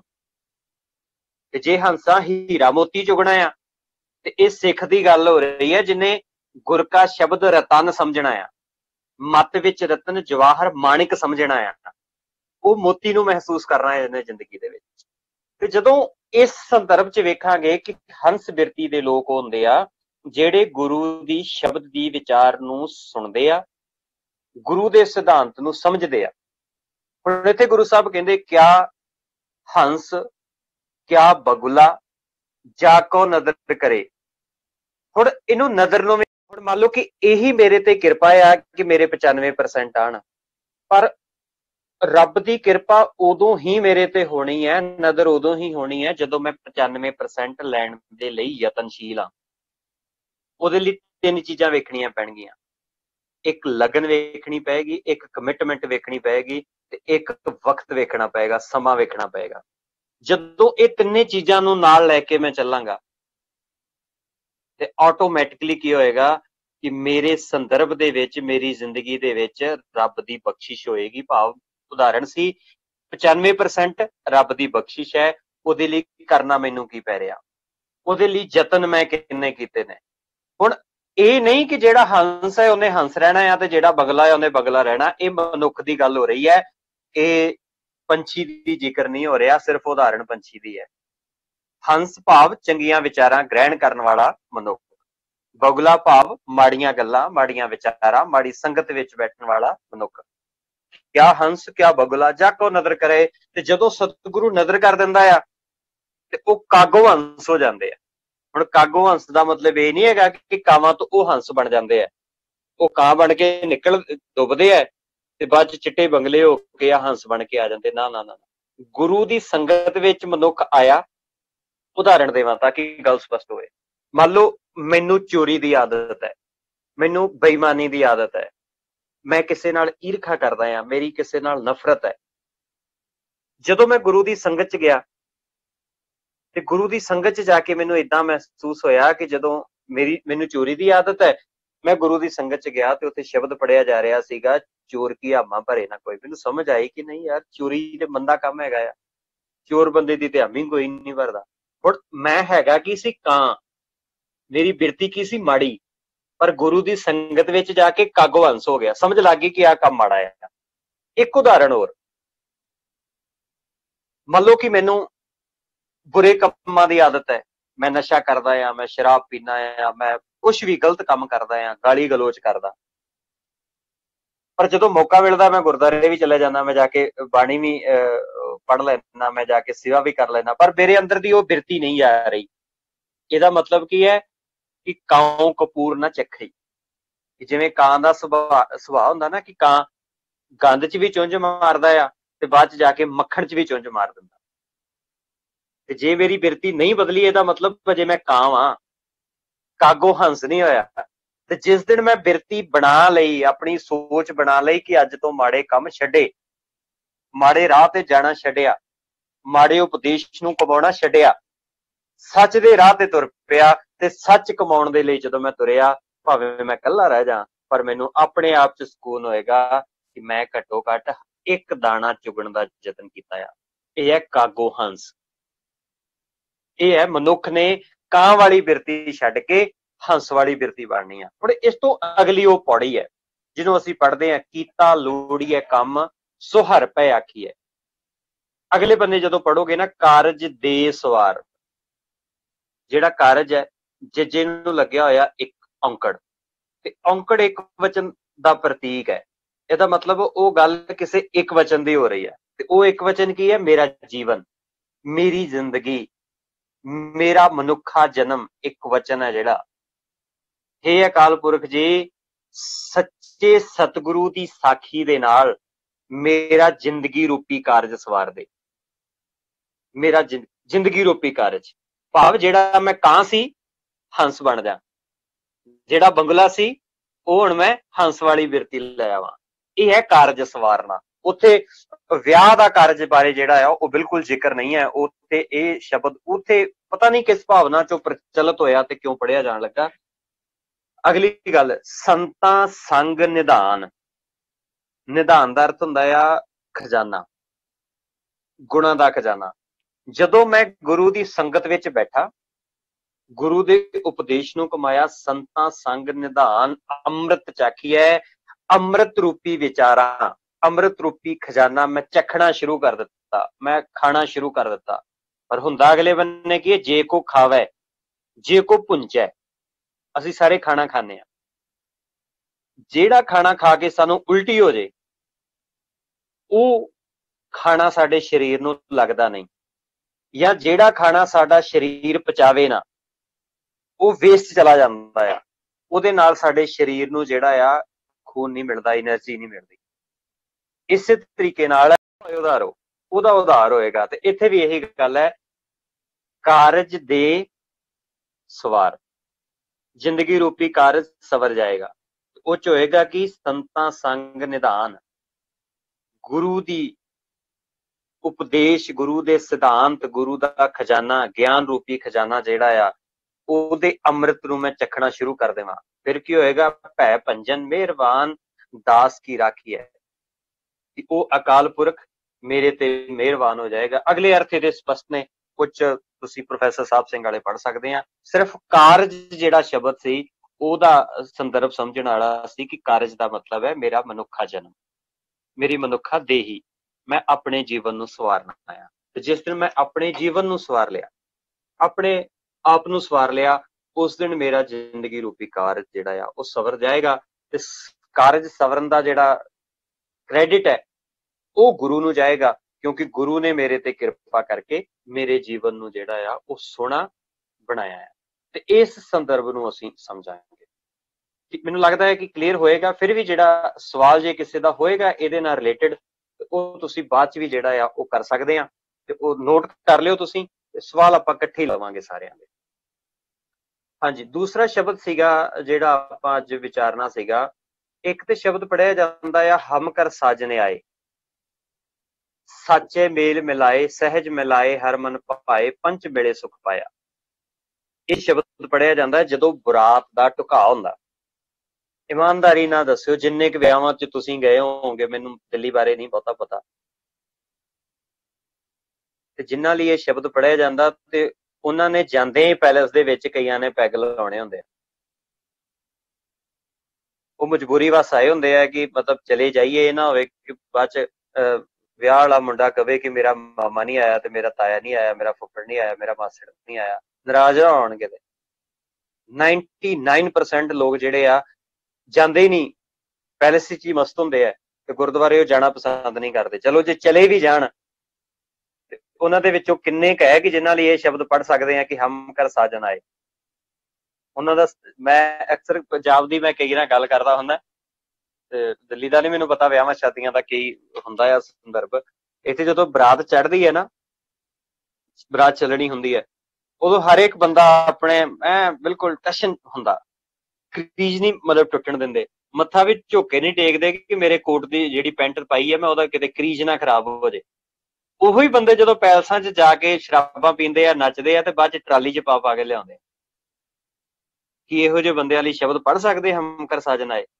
ਅੱਛਾ, ਦੂਸਰੀ ਗੱਲ, ਇੱਕ ਹੋਰ ਪੁਆਇੰਟ ਸਮਝੋ, ਜਿੱਥੇ ਸ਼ਬਦ ਪੜਿਆ ਜਾਂਦਾ ਹਮ ਕਰ ਸਾਜਨ ਆਏ, ਉਹੀ ਲੋਕ, ਬੜੇ ਮੈਂ ਪਰਿਵਾਰ ਏਦਾਂ ਦੇ ਵੇਖੇ ਆ ਪਿਛਲੇ ਦਿਨਾਂ ਦੇ ਵਿੱਚ ਕਿ ਜਿਹੜੇ ਆ ਕੇ ਦਾਜ ਮੰਗ ਰਹੇ ਹੁੰਦੇ ਆ, ਤੇ ਜਿਨ੍ਹਾਂ ਨੇ ਦਾਜ ਦੀ ਲਿਸਟ ਪਹਿਲਾਂ ਭੇਜੀ ਹੁੰਦੀ ਹੈ ਕਿ ਆਹ ਦਾਜ ਚਾਹੀਦਾ ਜੇ, ਆਹ ਗੱਡੀ ਚਾਹੀਦੀ ਜੇ, ਤੇ ਇੱਥੋਂ ਤੱਕ ਕਈ ਵਾਰ ਲਾਵਾਂ ਨਹੀਂ ਕਰਾਉਂਦੇ ਜਿੰਨੀ ਦੇਰ ਤੱਕ ਗੱਡੀ ਦੀ ਚਾਬੀ ਮੁੰਡੇ ਵਾਲੇ ਨੂੰ ਨਹੀਂ ਫੜਾ ਦਿੱਤੀ ਜਾਂਦੀ। ਹੁਣ ਇਹਨਾਂ ਲਈ ਇਹ ਸ਼ਬਦ ਪੜਿਆ ਜਾਣਾ ਚਾਹੀਦਾ ਹਮ ਕਰ ਸਾਜਨ ਆਏ। ਅੱਛਾ, ਪੜ੍ਹ ਲਓ, ਇੰਨੀ ਗੱਲ ਪੜ੍ਹ ਲਓ। ਅਗਲੇ ਬੰਨੇ ਕੀ ਹੈ, ਸੱਚੇ ਮੇਲ ਮਿਲਾਏ, ਸੱਚੇ ਨੂੰ ਦਲਾਵਾਂ ਲੱਗੀਆਂ ਹੋਈਆਂ, ਚੱਚੇ ਨੂੰ ਦੁਲਾਵਾਂ ਨੇ। ਇਹਦਾ ਮਤਲਬ ਹੈ ਸੱਚੇ ਰੱਬ ਨੇ, ਸੱਚੀ ਵਿਚਾਰਧਾਰਾ ਨੇ, ਸੱਚੇ ਨੇ ਮੇਲ ਮਿਲਾ ਦਿੱਤੇ। ਪਰ ਇਹਦੇ ਅਰਥ ਜਦੋਂ ਆਨੰਦ ਕਾਰਜ ਦੇ ਪੜ੍ਹੇ ਜਾਂਦੇ ਆ, ਤੇ ਜਦੋਂ ਪੜ੍ਹਿਆ ਜਾਂਦਾ ਸਾਚੇ ਮੇਲ ਮਿਲਾਏ, ਤੇ ਉਦੋਂ ਮਤਲਬ ਇਹਦੇ ਅਰਥ ਏਦਾਂ ਸਮਝੇ ਜਾਂਦੇ ਕਿ ਇੱਕ ਸੱਚੇ ਵਿਚੋਲੇ ਨੇ, ਵਿਚੋਲਾ ਜਿਹਨੇ ਮੀਡੀਏਟਰ ਹੈ, ਜਿਹੜਾ ਜਿਹਨੇ ਰਿਸ਼ਤਾ ਤੈਅ ਕਰਾਇਆ ਆ, ਤੇ ਉਹ ਜਿਹੜਾ ਜਿਹਨੇ ਰਿਸ਼ਤਾ ਤੈਅ ਕਰਾਇਆ, ਤੇ ਉਹ ਪਹਿਲਾਂ ਕਹਿ ਦਿੰਦਾ ਆ ਕਿ ਰਿਸ਼ਤਾ ਮੈਂ ਕਰਾ ਦੂੰਗਾ, ਪਰ ਮੈਨੂੰ ਕੜਾ ਪਾਉਣਾ, ਤੁਸੀਂ ਮੈਨੂੰ ਮੋਟੀ ਛਾਪ ਪਾਇਓ। ਹੁਣ ਕੀ ਮੰਨ ਲਓਗੇ ਕਿ ਇਹ ਸੱਚਾ ਕਹੋਗੇ ਇਹਨੂੰ ਤੁਸੀਂ? ਔਖਾ ਨਾ ਇਹ ਗੱਲ। ਇਹਦਾ ਮਤਲਬ ਜਿਸ ਬੰਦੇ ਤੇ ਬਾਣੀ ਢੁਕਾਈ ਜਾ ਰਹੀ ਹੈ, ਜਿਸ ਬੰਦੇ ਤੇ ਬਾਣੀ ਪੜ੍ਹੀ ਜਾ ਰਹੀ ਹੈ, ਕਿ ਉਹ ਬੰਦਾ ਉਸ ਪੰਕਤੀ ਦੇ ਲਾਇਕ ਹੈ। ਇਹਦੇ ਕਿਤੇ ਨਾ ਕਿਤੇ ਅੱਜ ਨਹੀਂ ਸਾਡੇ ਸਮਾਜ ਨੂੰ ਸਮਝ ਆ ਰਹੀ, ਪਰ ਜਿੱਦਾਂ ਦਾ ਚਲੋ ਤੁਹਾਡਾ ਮੈਂ ਸਿਸਟਮ ਵੇਖਿਆ ਕਿ ਤੁਸੀਂ ਲੋਕ ਅਵੇਅਰ ਹੋ, ਬਾਣੀ ਨੂੰ ਪੜ੍ਹਨ ਵਾਲੇ ਹੋ, ਜਿੱਦਾਂ ਦਾ ਤੁਸੀਂ ਇਨੀਸ਼ੀਏਟਿਵ ਲਿਆ ਆ ਵੀਰ ਚਰਨਜੀਤ ਹੋਣਾ ਨੇ, ਤੇ ਵੀਰ ਸਵਰਨਜੀਤ ਸਿੰਘ ਜੀ ਨੂੰ ਮੈਂ ਉਸ ਦਿਨ ਸੁਣ ਰਿਹਾ ਸੀ, ਮੈਨੂੰ ਬੜੀਆਂ ਵਧੀਆ ਗੱਲਾਂ ਲੱਗੀਆਂ ਕਿ ਜਿੱਦਾਂ ਤੁਸੀਂ ਇਨੀਸ਼ੀਏਟਿਵ ਲਿਆ, ਮੰਨ ਲਓ ਲੋਕ ਅਵੇਅਰ ਹੋ ਜਾਣ, ਕੱਲ ਨੂੰ ਸਾਨੂੰ ਸਵਾਲ ਨਹੀਂ ਕਰਨਗੇ ਕਿ ਯਾਰ ਕੀ ਪੜ੍ਹੀ ਜਾ ਰਹੇ ਹੋ। ਜਦੋਂ ਪੁੱਛਣ ਬਹਿ ਗਏ ਸਾਨੂੰ, ਸਾਡੇ ਲਈ ਜਵਾਬ ਦੇਣੇ ਬੜੇ ਔਖੇ ਹੋਣਗੇ। ਹੁਣ ਇੱਥੇ ਕੀ ਸੀਗਾ, ਹਮ ਕਰ ਸਾਜਨੇ ਆਏ, ਸੱਚੇ ਮੇਲ ਮਿਲਾਏ। ਸੱਚ ਹੈ ਰੱਬ ਦੇ ਲਈ ਸ਼ਬਦ ਸੀਗਾ, ਸੱਚੇ ਅਕਾਲ ਪੁਰਖ ਨੇ, ਵਾਹਿਗੁਰੂ ਨੇ ਮੇਲ ਮਿਲਾ ਦਿੱਤੇ। ਹੁਣ ਇਹ ਵੀ ਜਿਹੜਾ ਹੈਗਾ ਆ, ਨਾਨਕ ਅਵਗੁਣ ਸ਼ਬਦ ਜਲਾਏ, ਗੁਣ ਸੰਜਮ ਪ੍ਰਭ ਪਾਏ। ਹੇ ਨਾਨਕ ਜੀ, ਮੇਰੇ ਅਵਗੁਣ, ਜਿਹੜੇ ਮੇਰੇ ਅੰਦਰ ਅਵਗੁਣ ਸੀ ਨਾ, ਉਹ ਗੁਰੂ ਦੇ ਸ਼ਬਦ ਨੇ ਜਲਾ ਦਿੱਤੇ ਹੈ। ਸ਼ਬਦ ਦੱਦੇ ਨੂੰ ਸਿਹਾਰੀ ਹੈ, ਸ਼ਬਦ ਨੇ ਸਾੜ ਦਿੱਤੇ ਨੇ। ਗੁਣ ਸੰਗਮ, ਹੁਣ ਗੁਣਾਂ ਦਾ ਸੰਗਮ ਹੋ ਗਿਆ ਆ, ਗੁਣ ਇਕੱਠੇ ਹੋ ਗਏ ਆ। ਪ੍ਰਭ ਪਾਏ, ਪ੍ਰਭੂ ਦੀ ਸਮਝ ਆ ਗਈ ਹੈ, ਰੱਬ ਦੀ ਵਿਚਾਰਧਾਰਾ ਦੀ ਸਮਝ ਆ ਗਈ ਹੈ। ਉਹ ਕਿਨਕਾ ਮੇਰੀ ਜ਼ਿੰਦਗੀ ਦੇ ਵਿੱਚ ਉਹ ਨੁਕਤਾ ਮੈਨੂੰ ਸਮਝ ਆ ਗਿਆ ਹੈ। ਇਸ ਤੋਂ ਪਹਿਲਾਂ ਵੀ ਇੱਕ ਸ਼ਬਦ ਆਉਂਦਾ ਆ, ਇਸੇ ਪੰਕਤੀ ਦੇ ਵਿੱਚ ਹੀ ਆਉਂਦਾ ਆ, ਆਪਣੇ ਘਰ ਆਇਆ ਥਾਨ ਸੁਹਾਇਆ, ਕਾਰਜ ਸ਼ਬਦ ਸਵਾਰੈ। ਆਪਣੇ ਘਰ ਆਇਆ, ਹੁਣ ਕਿਹੜੇ ਆਪਣੇ ਘਰ? ਜਿਹੜੇ ਬਰਾਤੀ ਆਏ ਹੁੰਦੇ ਉਹ ਆਪਣੇ ਘਰ ਥੋੜਾ ਆਏ ਹੁੰਦੇ ਆ, ਉਹ ਤੇ ਜਿਹੜੀ ਕੁੜੀ ਵਿਆਹ ਕੇ ਲੈ ਕੇ ਚੱਲੇ ਨਾ, ਤੇ ਉਸ ਕੁੜੀ ਬਾਰੇ ਵੀ ਕਹਿੰਦੇ ਹੁੰਦੇ ਕਿ ਇਹਦਾ ਆਪਣਾ ਘਰ ਥੋੜਾ ਹੈਗਾ ਕੋਈ। ਉਹ ਸਟੇਜ ਤੇ ਸਿੱਖਿਆਵਾਂ ਦੇਣ ਵਾਲੇ ਵੀ ਕਹੀ ਜਾਣਗੇ ਕਿ ਇਹ ਤਾਂ ਹੁਣ ਜਵਾਨ ਹੋ ਗਈ ਜੀ, ਇਹਨੇ ਬਗਾਨੇ ਘਰ ਜਾਣਾ ਹੈ। ਕਮਾਲ ਹੈ ਯਾਰ, ਧੀ ਦਾ ਆਪਣਾ ਘਰ ਹੀ ਕੋਈ ਨਹੀਂ। ਜਿਹੜੇ ਵਿਆਹਣ ਆਏ ਹੈ, ਜਿਨ੍ਹਾਂ ਨੂੰ ਤੁਸੀਂ ਕਹਿ ਰਹੇ ਹੋ ਸਾਜਣ ਆਏ ਨੇ, ਸੱਜਣ ਨੇ, ਉਹਨਾਂ ਬਾਰੇ ਬਾਣੀ 'ਚ ਇਹ ਲਿਖਿਆ ਕਿ ਆਪਣੇ ਘਰ ਆਏ ਹੈ, ਤੇ ਉਹ ਆਪਣੇ ਵਿਆਹ ਕੇ ਜਦੋਂ ਲੈ ਕੇ ਜਾਂਦੇ ਹੈ ਤੇ ਜਾ ਕੇ ਕਹਿੰਦੇ ਇਹ ਤੇ ਬਗਾਨੀ ਹੈ ਭਾਈ, ਇਹ ਤੇ ਬਗਾਨੇ ਘਰੋਂ ਆਈ ਹੈ, ਇਹਨੂੰ ਸਾਡੇ ਦੁੱਖ ਸੁੱਖ ਦਾ ਕੀ ਪਤਾ, ਇਹਨੂੰ ਕੀ ਸਮਝ ਹੈ ਸਾਡੇ ਦੁੱਖ ਦੀ। ਅੱਛਾ, ਜਿਨ੍ਹਾਂ ਦੇ ਘਰ ਜਨਮ ਲੈਂਦੀ ਹੈ, ਜਿਨ੍ਹਾਂ ਨੇ 20-22 ਸਾਲ ਆਪਣੀ ਛਾਤੀ ਨਾਲ ਲਾ ਕੇ ਪਾਲਿਆ ਹੁੰਦਾ, ਉਹ ਵੀ ਕਹਿ ਦਿੰਦੇ ਧੀਆਂ ਬਗਾਨੀਆਂ ਹੁੰਦੀਆਂ ਜੀ, ਪਰਾਇਆ ਧਨ ਹੁੰਦੀਆਂ। ਵਾਹ, ਸ਼ਬਦ ਇਹ ਪੜ੍ਹ ਰਹੇ ਆ ਕਿ ਆਪਣੇ ਘਰ ਆਏ। ਹੁਣ ਇੱਥੇ ਆਪਣੇ ਘਰ ਦਾ ਅਰਥ ਹੈ ਮੇਰੇ ਨਿੱਜੀ ਘਰ ਦੇ ਵਿੱਚ, ਮੇਰੇ ਹਿਰਦੇ ਰੂਪੀ ਘਰ ਦੇ ਵਿੱਚ। ਮੈਨੂੰ ਸਮਝ ਲੱਗ ਗਈ, ਪੰਜ ਸੁਹਾਏ ਜਿਹੜੇ ਕਾਮ ਕ੍ਰੋਧ ਲੋਭ ਅਹੰਕਾਰ ਮੈਨੂੰ ਗਲਤ ਵਾਲੇ ਪਾਸੇ ਲੈ ਕੇ ਜਾਂਦੇ ਸੀ, ਉਹ ਹੁਣ ਸੋਹਣੇ ਲੱਗਣ ਲੱਗ ਪਏ। ਮੈਂ ਆਪਣੇ ਨਿੱਜੀ ਘਰ ਦੇ ਵਿੱਚ ਟਿਕਿਆ ਤੇ ਮੇਰੇ ਹਿਰਦੇ ਰੂਪੀ ਘਰ ਦੇ ਵਿੱਚ ਉਹ ਸੱਚਾ ਅਕਾਲ ਪੁਰਖ ਆ ਗਿਆ ਆ, ਟਿਕ ਗਿਆ ਆ, ਮੈਨੂੰ ਮਹਿਸੂਸ ਹੋ ਰਿਹਾ ਆ। ਆਤਮ ਰਾਮ ਪਸਾਰ ਰਾਮ ਸੰਸਾਰਾ, ਆਪਣੇ ਆਪ ਨੂੰ ਸਮਝਣ ਦੀ ਗੱਲ ਸੀ। ਖੈਰ, ਮੈਂ ਇਹਦੇ ਬਿਲਕੁਲ ਬਰੀਫ ਚ ਅਰਥ ਕਰ ਰਿਹਾ, ਪ੍ਰੋਪਰਲੀ ਨਹੀਂ ਕਰ ਰਿਹਾ, ਕਿਉਂਕਿ ਆਉਣ ਵਾਲੇ ਸਮਾਂ ਚ ਜਿਹੜੇ ਆ ਇਹ ਫਿਰ ਇਹਨੂੰ ਵਿਚਾਰਿਆ ਜਾ ਸਕਦਾ। ਤੁਸੀਂ ਜਿਹਦਾ ਸਵਾਲ ਹੋਗੇ, ਮੇਰੇ ਕੁੱਲ ਮਿਲਾ ਕੇ ਮੇਰੇ ਕਹਿਣ ਦਾ ਮਕਸਦ ਸਿਰਫ ਇੰਨਾ ਕੁ ਹੈ ਕਿ ਜਦੋਂ ਅਸੀਂ ਇਸ ਸੰਦਰਭ ਨੂੰ ਸਮਝਾਂਗੇ ਨਾ ਕਿ ਬਾਣੀ ਲਿਖੀ ਕਿਸ ਕਰਕੇ ਗਈ ਹੈ ਤੇ ਬਾਣੀ ਨੂੰ ਅਸੀਂ ਸਮਝਣਾ ਕਿਵੇਂ ਹੈ ਤੇ ਬਾਣੀ ਨੂੰ ਜਿਹੜਾ ਆ ਉਹ ਪ੍ਰਚਾਰਿਆ ਕਿਵੇਂ ਜਾ ਰਿਹਾ ਆ, ਤੇ ਉਸ ਵਕਤ ਸਾਨੂੰ ਇਹ ਸਾਰੀਆਂ ਜਿਹੜੀਆਂ ਗੱਲਾਂ ਹੈਗੀਆਂ, ਇਹ ਜਿਹੜੀ ਕੁੰਡੀ ਹੁੰਦੀ ਹੈ ਬਾਣੀ ਦੇ ਵਿੱਚ, ਸਮਝ ਆ ਜਾਏਗੀ। ਇੱਕ ਸ਼ਬਦ ਪੜਿਆ ਜਾਂਦਾ ਆ, ਆਵੋ ਸੱਜਣਾ ਹਉ ਦੇਖਾ ਦਰਸ਼ਨ ਤੇਰਾ ਰਾਮ। ਉਹ ਵੀ ਇਸੇ ਲੜੀ 'ਚ ਪੜਿਆ ਜਾਂਦਾ ਹੈ। ਜਦੋਂ ਬਰਾਤ ਦਾ ਟੁਕਾ ਹੁੰਦਾ ਆ ਤੇ ਜਦੋਂ ਅੰਦਰ ਆਣੇ ਸ਼ੁਰੂ ਹੁੰਦੇ ਨੇ ਮੱਥਾ ਟੇਕਣ ਦੇ ਲਈ ਜਾਂ ਲਾਵਾਂ ਲੈਣ ਦੇ ਲਈ, ਉਦੋਂ ਇਹ ਸ਼ਬਦ ਪੜਿਆ ਜਾਂਦਾ। ਤੇ ਉਦੋਂ ਸ਼ਬਦ ਪੜਿਆ ਜਾਂਦਾ, ਆਵੋ ਸੱਜਣਾ ਹਉ ਦੇਖਾ ਦਰਸ਼ਨ ਤੇਰਾ ਰਾਮ, ਘਰ ਆਪਣੇ ਖੜੀ ਤੱਕਾਂ ਮੈਂ ਮਨ ਚਾਉ ਕਨੇਰਾ ਰਾਮ। ਤੇ ਉਦੋਂ ਇਹ ਪ੍ਰੈਜ਼ੈਂਟ ਕੀਤਾ ਜਾ ਰਿਹਾ ਹੁੰਦਾ ਹੈ ਕਿ ਇੱਕ ਲੜਕੀ ਕਹਿ ਰਹੀ ਹੈ, ਘਰ ਆਪਣੇ ਖੜੀ ਤੱਕਾਂ, ਆਪਣੇ ਘਰ ਖੜੀ ਤੱਕ ਰਹੀ ਹੈਗੀ ਹੈ, ਮੈਂ ਮਨ ਚਾਉ ਕਨੇਰਾ ਰਾਮ। ਇਹ ਪ੍ਰੈਜ਼ੈਂਟ ਕੀਤਾ ਜਾ ਰਿਹਾ ਕਿ ਇੱਕ ਲੜਕੀ ਇਹ ਸ਼ਬਦ ਪੜ੍ਹ ਰਹੀ ਹੈ, ਇੱਕ ਲੜਕੀ ਕਹਿ ਰਹੀ ਹੈ, ਸ਼ਾਇਦ ਜਿਹੜੀ ਬਰਾਤ ਆ ਰਹੀ ਹੈਗੀ, ਆਓ ਸੱਜਣਾ। ਪਰ ਨਹੀਂ, ਇਹ ਵੀ ਜਿਹੜਾ ਸ਼ਬਦ ਹੈਗਾ ਆ, ਇਹ ਵੀ ਅਕਾਲ ਪੁਰਖ ਦੇ ਗੁਣਾਂ ਨੂੰ ਮਨੁੱਖ ਨੇ ਆਪਣੇ ਹਿਰਦੇ ਰੂਪੀ ਘਰ ਦੇ ਵਿੱਚ ਸੱਤਾ ਦੇਣ ਦੇ ਲਈ ਹੈ। ਜਿਵੇਂ ਮੈਂ ਕਵਾਂ ਸੌਖੇ ਜਿਹੇ ਸ਼ਬਦਾਂ 'ਚ, ਜਿਵੇਂ ਮੈਂ ਕਵਾਂ ਕਿ ਯਾਰ ਆਹ ਵਿਚਾਰ ਕਿਤੇ ਮੇਰੀ ਜ਼ਿੰਦਗੀ 'ਚ ਆ ਜੇ ਨਾ, ਯਾਰ ਆਹ ਬੰਦਾ ਨਾ ਬੜਾ ਇਮਾਨਦਾਰ ਹੈ, ਆਹ ਇਮਾਨਦਾਰੀ ਕਿਤੇ ਮੇਰੇ 'ਚ ਆ ਜੇ, ਆਹ ਜਿਹੜਾ ਬੰਦਾ ਨਾ ਯਾਰ ਬੜਾ ਪਿਆਰ ਨਾਲ ਬੋਲਦਾ ਸਾਰਿਆਂ ਨਾਲ, ਆਹ ਗੁਣ ਕਿਤੇ ਮੇਰੀ ਜ਼ਿੰਦਗੀ 'ਚ ਆ ਜੇ। ਇਹ ਹੈ ਖੜੀ ਤੱਕਾਂ। ਮੈਂ ਬਿਲਕੁਲ ਤਿਆਰ ਬਰ ਤਿਆਰ ਵੇਟ ਕਰ ਰਿਹਾ, ਇੰਤਜ਼ਾਰ ਕਰ ਰਿਹਾ ਕਿ ਆਹ ਚੰਗਾ ਗੁਣ ਮੇਰੀ ਜ਼ਿੰਦਗੀ 'ਚ ਆ ਜਾਏ। ਇੱਥੇ ਅਰਥ ਇਹਦੇ ਇਹ ਹੈਗੇ ਆ, ਆਵੋ ਸੱਜਣਾ। ਸੱਜਣ ਭਾਵ ਅਕਾਲ ਪੁਰਖ ਦੇ ਗੁਣ, ਅਕਾਲ ਪੁਰਖ। ਆਓ ਹਉ ਦੇਖਾਂ ਦਰਸ਼ਨ ਤੇਰਾ ਰਾਮ, ਇਹ ਅਕਾਲ ਪੁਰਖ ਜੀ ਆਓ ਕਿਤੇ ਮੇਰੀ ਜ਼ਿੰਦਗੀ 'ਚ, ਅਸ਼ੁਭ ਗੁਣ ਮੇਰੀ ਜ਼ਿੰਦਗੀ 'ਚ ਆ ਜਾਏ ਕਿਤੇ, ਤੇ ਰੱਬਾ ਮੈਨੂੰ ਤੇਰੇ ਦੀਦਾਰ ਹੋ ਜਾਣ, ਮੇਰੇ ਅੰਦਰ ਇਮਾਨਦਾਰੀ ਵਾਲਾ ਗੁਣ ਆ ਜਾਏ, ਤੇ ਰੱਬਾ ਮੈਨੂੰ ਏਦਾਂ ਲੱਗਦਾ ਕਿ ਮੇਰੇ 'ਚ ਰੱਬ ਆ ਗਿਆ, ਮੇਰੇ 'ਚ ਰੱਬ ਨੇ ਵਾਸਾ ਕਰ ਲਿਆ। ਆਵੋ ਸੱਜਣਾ ਹਉ ਦੇਖਾ ਦਰਸ਼ਨ ਤੇਰਾ ਰਾਮ, ਘਰ ਆਪਣੜਾ, ਘਰ ਆਪਣੜੇ ਆਪਣੇ ਹਿਰਦੇ ਰੂਪੀ ਘਰ ਵਿੱਚ। ਅਰਾਰੇ ਨੂੰ ਸਿਹਾਰੀ ਹੈ, ਘਰ ਵਿੱਚ ਖੜੀ ਹੋਈ ਤੱਕ ਰਹੀ ਹੈ, ਵੇਟ ਕਰ ਰਹੀ ਹੈ, ਕਿਉਂਕਿ ਮਨ ਨੂੰ ਪਤਾ ਲੱਗ ਗਿਆ ਕਿ ਇਮਾਨਦਾਰ ਹੋਣਾ ਬਹੁਤ ਚੰਗੀ ਚੀਜ਼ ਹੈ। ਮਨ ਚਾਉ ਕਨੇਰਾ, ਮਨ ਨੂੰ ਬੜਾ ਚਾਅ ਆ, ਬੜੀ ਖੁਸ਼ੀ ਹੈ, ਕਾਹਦੀ? ਸੁਣ ਪ੍ਰਭ ਮੇਰਾ ਮੈਂ ਤੇਰਾ ਪ੍ਰਵਾਸਾ। ਹੇ ਪ੍ਰਭੂ, ਬਣਦਾ ਸੀ, ਕਦੀ ਬੰਗਲਾ ਬਣਦਾ ਸੀ, ਕਦੀ ਨੀਚ ਬਣਦਾ ਸੀ, ਕਦੀ ਊਚ ਬਣਦਾ ਸੀ, ਉਹ ਜਨਮ ਮਰਨ ਕੱਟਿਆ ਗਿਆ। ਅੱਖਾਂ ਜੀਵਾਂ ਵਿਸਰੇ ਵਾਲਾ ਜਿਹੜਾ ਸੰਦਰਭ ਸੀ, ਉਹ ਜਨਮ ਮਰਨ ਕੱਟਿਆ ਗਿਆ। ਸਮਝ ਲੱਗ ਗਈ ਹੁਣ ਇਹ ਸ਼ਬਦ ਵੀ। ਬਾਕੀ ਤੁਸੀਂ ਸਾਰੇ ਅਰਥ ਪੜ੍ਹ ਲਿਓ, ਮੈਂ ਅਖੀਰ ਤੇ ਇਹਦੀ ਵੀ ਗੱਲ ਕਰ ਦਿੰਦਾ। ਪਤ ਮਤ ਪੂਰੀ ਪੂਰਾ ਪਰਵਾਨਾ, ਨਾ ਆਵੇ ਨਾ ਜਾਸੀ, ਨਾਨਕ ਗੁਰਮੁਖ ਆਪ ਪਛਾਣੈ। ਹੇ ਨਾਨਕ ਜੀ, ਗੁਰਮੁਖ ਜਨ, ਗੁਰੂ ਦੀ ਵਿਚਾਰ ਤੇ ਦੋ ਚੀਜ਼ਾਂ ਹੁੰਦੀਆਂ, ਇੱਕ ਹੁੰਦਾ ਮਨਮੁਖ, ਇੱਕ ਹੁੰਦਾ ਗੁਰਮੁਖ। ਇਹ ਚੀਜ਼ ਮੈਨੂੰ ਲੱਗਦਾ ਵਿਖਿਆਨ ਕਰਨ ਦੀ ਜ਼ਰੂਰਤ ਨਹੀਂ ਹੈ, ਤੁਸੀਂ ਸਾਰੇ ਸੂਝਵਾਨ ਬੈਠੇ ਹੋ, ਬੜੇ ਸਿਆਣੇ ਹੋ। ਮੈਂ ਇਹ ਵੀ ਸੋਚ ਕੇ ਗੱਲ ਕਰ ਰਿਹਾ ਕਿ ਇਹ ਗੱਲਾਂ ਤੁਸੀਂ ਸੁਣੀਆਂ ਨੇ, ਤੁਹਾਨੂੰ ਪਤਾ ਨੇ, ਇਹ ਅੱਗੇ ਡਿਲੀਵਰ ਹੋਣੀਆਂ ਨੇ। ਹੋ ਸਕਦਾ ਬਹੁਤ ਘੱਟ ਲੋਕ ਨਵੇਂ ਹੋਣ, ਬਾਕੀ ਬਹੁਤੇ ਤਾਂ ਜ਼ਿਆਦਾ ਅਵੇਅਰ ਨੇ ਇਹਨਾਂ ਚੀਜ਼ਾਂ ਤੋਂ। ਤੇ ਉਪਰਾਲਾ ਵੀ ਉਹੀ ਕਰ ਸਕਦਾ ਜਿਹੜਾ ਅਵੇਅਰ ਹੋਵੇ, ਜਿਹਨੂੰ ਪਤਾ ਹੋਵੇ ਬਹੁਤਾ ਕੁਝ।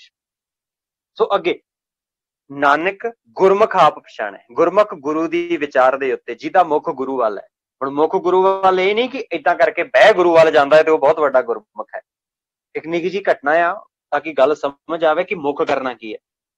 ਮੈਨੂੰ ਇੱਕ ਦਿਨ ਕਿਸੇ ਸੈਮੀਨਾਰ ਦੇ ਵਿੱਚ ਮੈਂ ਗਿਆ ਤੇ ਮੈਨੂੰ ਉੱਥੇ ਬੱਚੇ ਨੇ ਸਵਾਲ ਕੀਤਾ ਸੀ। ਮੈਨੂੰ ਕਹਿੰਦਾ ਵੀ ਜੀ ਗੁਰੂ ਨੂੰ ਪਿੱਠ ਕਰਨੀ ਕੀ ਹੈ? ਤੇ ਮੈਂ ਉਹਨੂੰ ਕਿਹਾ ਗੁਰੂ ਨੂੰ ਮੂੰਹ ਕਰਨਾ ਕੀ ਹੈ? ਉਹ ਤੇ ਬੋਲਿਆ ਨਾ, ਤੇ ਉਹ ਕਹਿੰਦਾ ਜੀ ਗੁਰੂ ਵੱਲ ਨੂੰ ਮੂੰਹ ਕਰਕੇ ਬੈਠਣਾ। ਮੈਂ ਕਿਹਾ ਕਿ ਮੰਨ ਲਓ ਮੈਂ ਤੁਹਾਨੂੰ ਸਾਰਿਆਂ ਨੂੰ ਕਹਾਂ ਕਿ ਤੁਸੀਂ ਸਾਰੇ ਬੈਠ ਜਾਓ, ਰੌਲਾ ਨਾ ਪਾਓ, ਸ਼ਰਾਰਤ ਨਾ ਕਰੋ। ਮੈਂ ਕਿਹਾ ਕਿ ਜਿਹੜੇ ਬੱਚੇ ਬੈਠ ਜਾਣਗੇ, ਸ਼ਰਾਰਤ ਨਹੀਂ ਕਰਨਗੇ, ਗਲਤ ਨਹੀਂ ਬੋਲਣਗੇ, ਇਹਦਾ ਮਤਲਬ ਉਹਨਾਂ ਦੀ ਮੇਰੇ ਵੱਲ ਮੂੰਹ ਹੈ। ਤੇ ਜਿਹੜੇ ਮੇਰੇ ਕਹਿਣ ਦੇ ਬਾਵਜੂਦ ਰੌਲਾ ਪਾਉਣਗੇ, ਸ਼ਰਾਰਤਾਂ ਕਰਨਗੇ, ਆਰਾਮ ਨਾਲ ਬਹਿਣਗੇ ਨਹੀਂ, ਉਹਨਾਂ ਦੀ ਮੇਰੇ ਵੱਲ ਪਿੱਠ ਹੈ, ਭਾਵੇਂ ਮੂੰਹ ਮੇਰੇ ਵੱਲ ਸਾਹਮਣੇ ਹੋਵੇ ਉਹਨਾਂ ਦਾ। ਗੱਲ ਮੰਨ ਲੈਣੀ ਮੁੱਖਿਆ ਤੇ ਗੱਲ ਨਾ ਮੰਨਣੀ ਪਿੱਠਿਆ।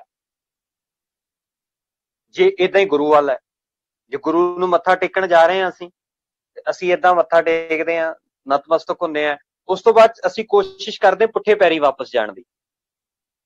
ਪੁੱਠੇ ਪੈਰੀ ਭਾਵੇਂ ਨਾ ਵੀ ਜਾਓ, ਘੁੰਮ ਕੇ ਚਲੇ ਜਾਓ, ਸਰੀਰਕ ਪਿੱਠ ਗੁਰੂ ਵੱਲ ਹੋ ਵੀ ਜਾਵੇ, ਕੋਈ ਫਰਕ ਨਹੀਂ ਪੈਂਦਾ, ਪਰ ਗੁਰੂ ਦੀਆਂ ਵਿਚਾਰਾਂ ਜਿਹੜੀਆਂ ਨੇ ਉਹਨਾਂ ਵੱਲ ਪਿੱਠ ਨਹੀਂ ਹੋਣੀ ਚਾਹੀਦੀ। ਗੁਰੂ ਨੂੰ ਪਿੱਠ ਦੇਣਾ ਆ ਮਤਲਬ ਹੈ ਗੁਰੂ ਦੀਆਂ ਵਿਚਾਰਾਂ ਤੋਂ ਬੇਮੁਖ ਹੋ ਜਾਣਾ, ਗੁਰੂ ਦੀ ਵਿਚਾਰ ਨੂੰ ਨਾ ਮੰਨਣਾ।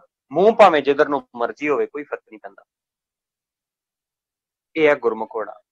ਗੁਰਮੁਖ ਆਪ ਪਛਾਣੈ, ਜਿਹੜਾ ਆਪਣੇ ਆਪ ਨੂੰ ਪਛਾਣ ਲੈਂਦਾ ਆ।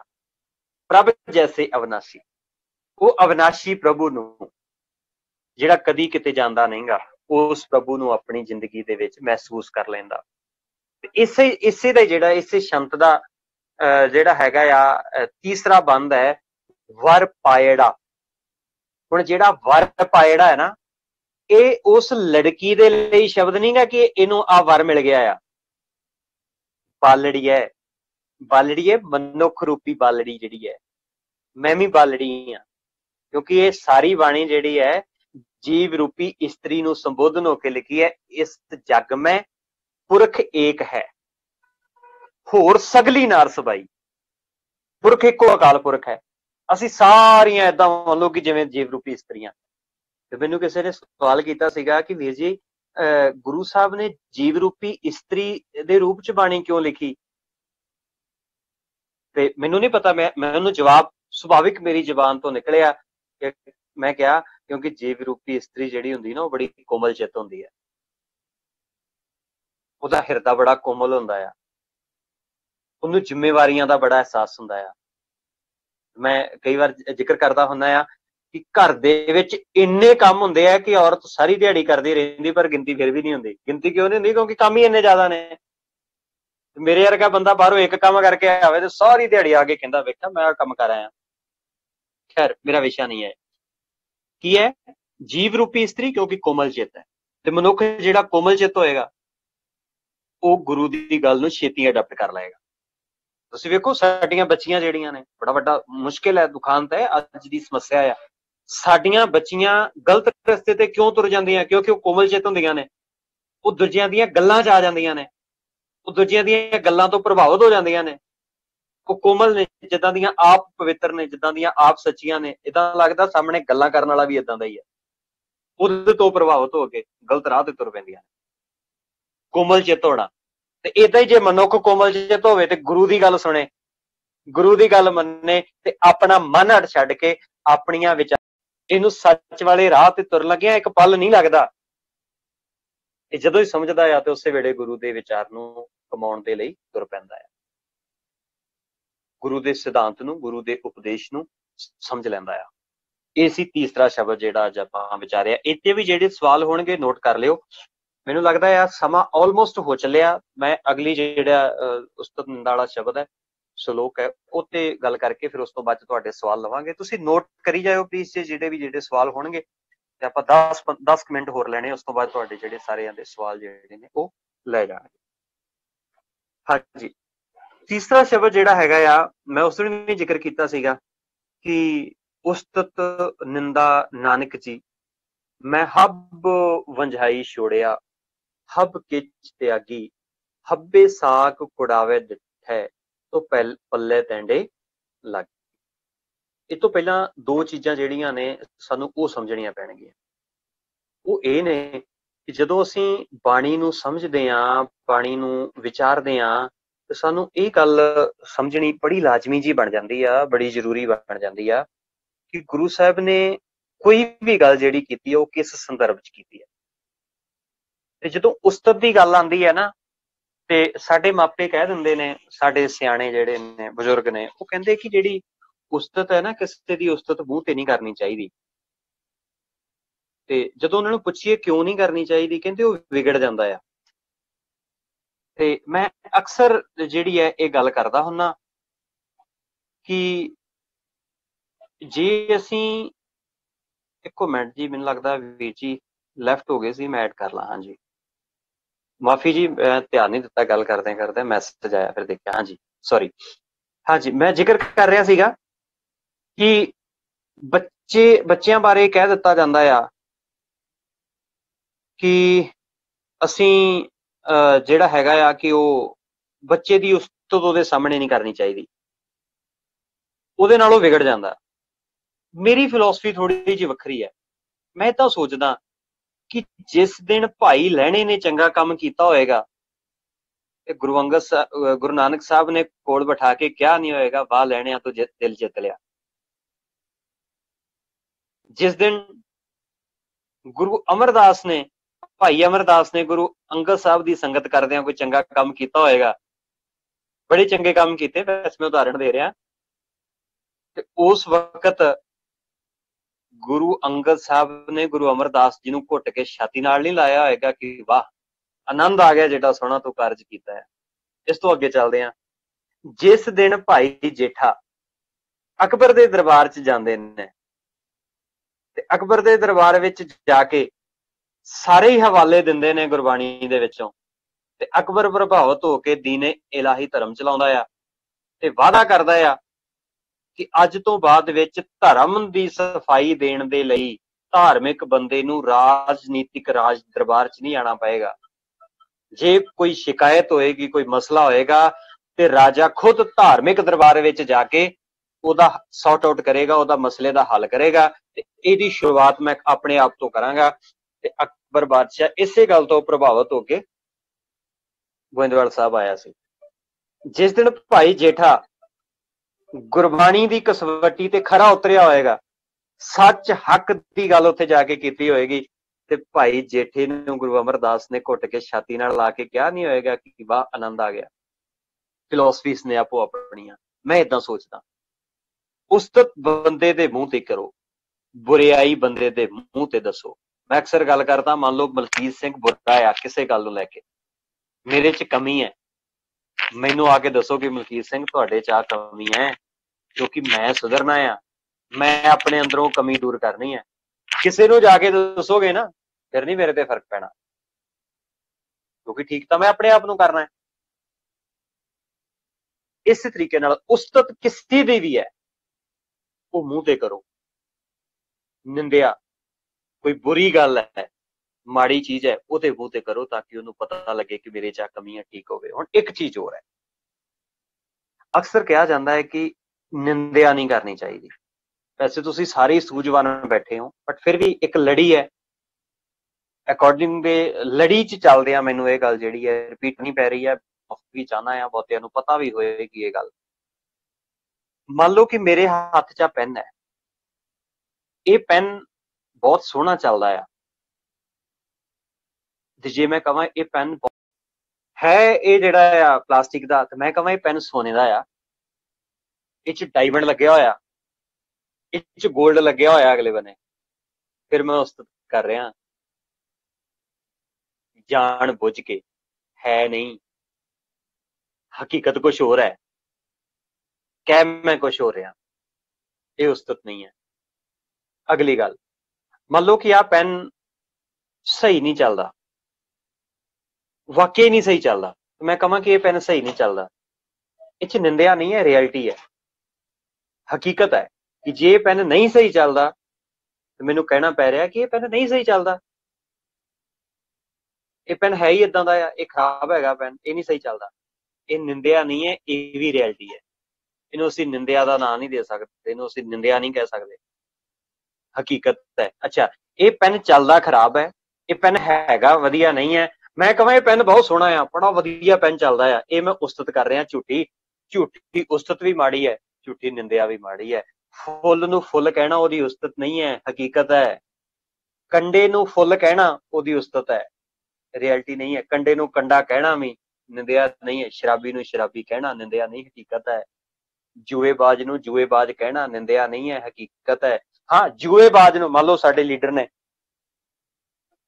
ਬੜੇ ਕਰਪਟ ਨੇ ਸਾਰੇ, ਤੇ ਮੇਰੇ ਵਰਗਾ ਕਹੀ ਜਾਵੇ ਲੀਡਰ ਸਾਡੇ ਬੜੇ ਇਮਾਨਦਾਰ ਆ, ਮੈਂ ਕੀ ਕਰ ਰਿਹਾ, ਉਸਤਤ ਕਰ ਰਿਹਾ ਉਹਨਾਂ। ਹੁਣ ਇੱਥੇ ਗੁਰੂ ਸਾਹਿਬ ਦਾ ਸੰਦਰਭ ਜਿਹੜਾ ਹੈਗਾ ਨਾ, ਉਹ ਬੜਾ ਪਿਆਰਾ। ਕਹਿੰਦੇ ਉਸਤਤ ਨਿੰਦਾ, ਉਸਤਤ ਭਾਵ ਗਲਤ ਬੰਦੇ ਦੀ ਐਵੇਂ ਵਡਿਆਈ ਕਰੀ ਜਾਣੀ। ਬੰਦਾ ਕਾਬਿਲ ਨਹੀਂ ਹੈ ਤੇ ਮੈਂ ਐਵੇਂ ਵੱਡਾ ਵੱਡਾ ਕਹੀ ਜਾਵਾਂ, ਐਵੇਂ ਉਹਨੂੰ ਵਡਿਆਈ ਜਾਵਾਂ, ਅੰਧੇ ਵੀ ਛੱਡਤਾ। ਨਿੰਦਾ ਭਾਵ ਕਿ ਸਹੀ ਨੂੰ ਗਲਤ ਕਹਿਣਾ, ਇਹ ਨਿੰਦਿਆ ਵੀ ਛੱਡਤੀ ਹੈ। ਗਲਤ ਨੂੰ ਗਲਤ ਤੇ ਕਹਿਣਾ ਹੀ ਕਹਿਣਾ ਆ, ਪਰ ਸਹੀ ਨੂੰ ਗਲਤ ਕਹਿੰਦੇ ਕਹਿੰਦੇ ਇਹ ਵੀ ਛੱਡ ਦਿੱਤਾ। ਉਸਤਤ ਨਿੰਦਾ ਨਾਨਕ ਜੀ ਮੈਂ ਹੱਬ ਵੰਝਾਈ ਛੋੜਿਆ। ਲਹਿੰਦੀ ਬੋਲੀ ਦਾ ਸ਼ਬਦ ਹੈ ਹੱਬ।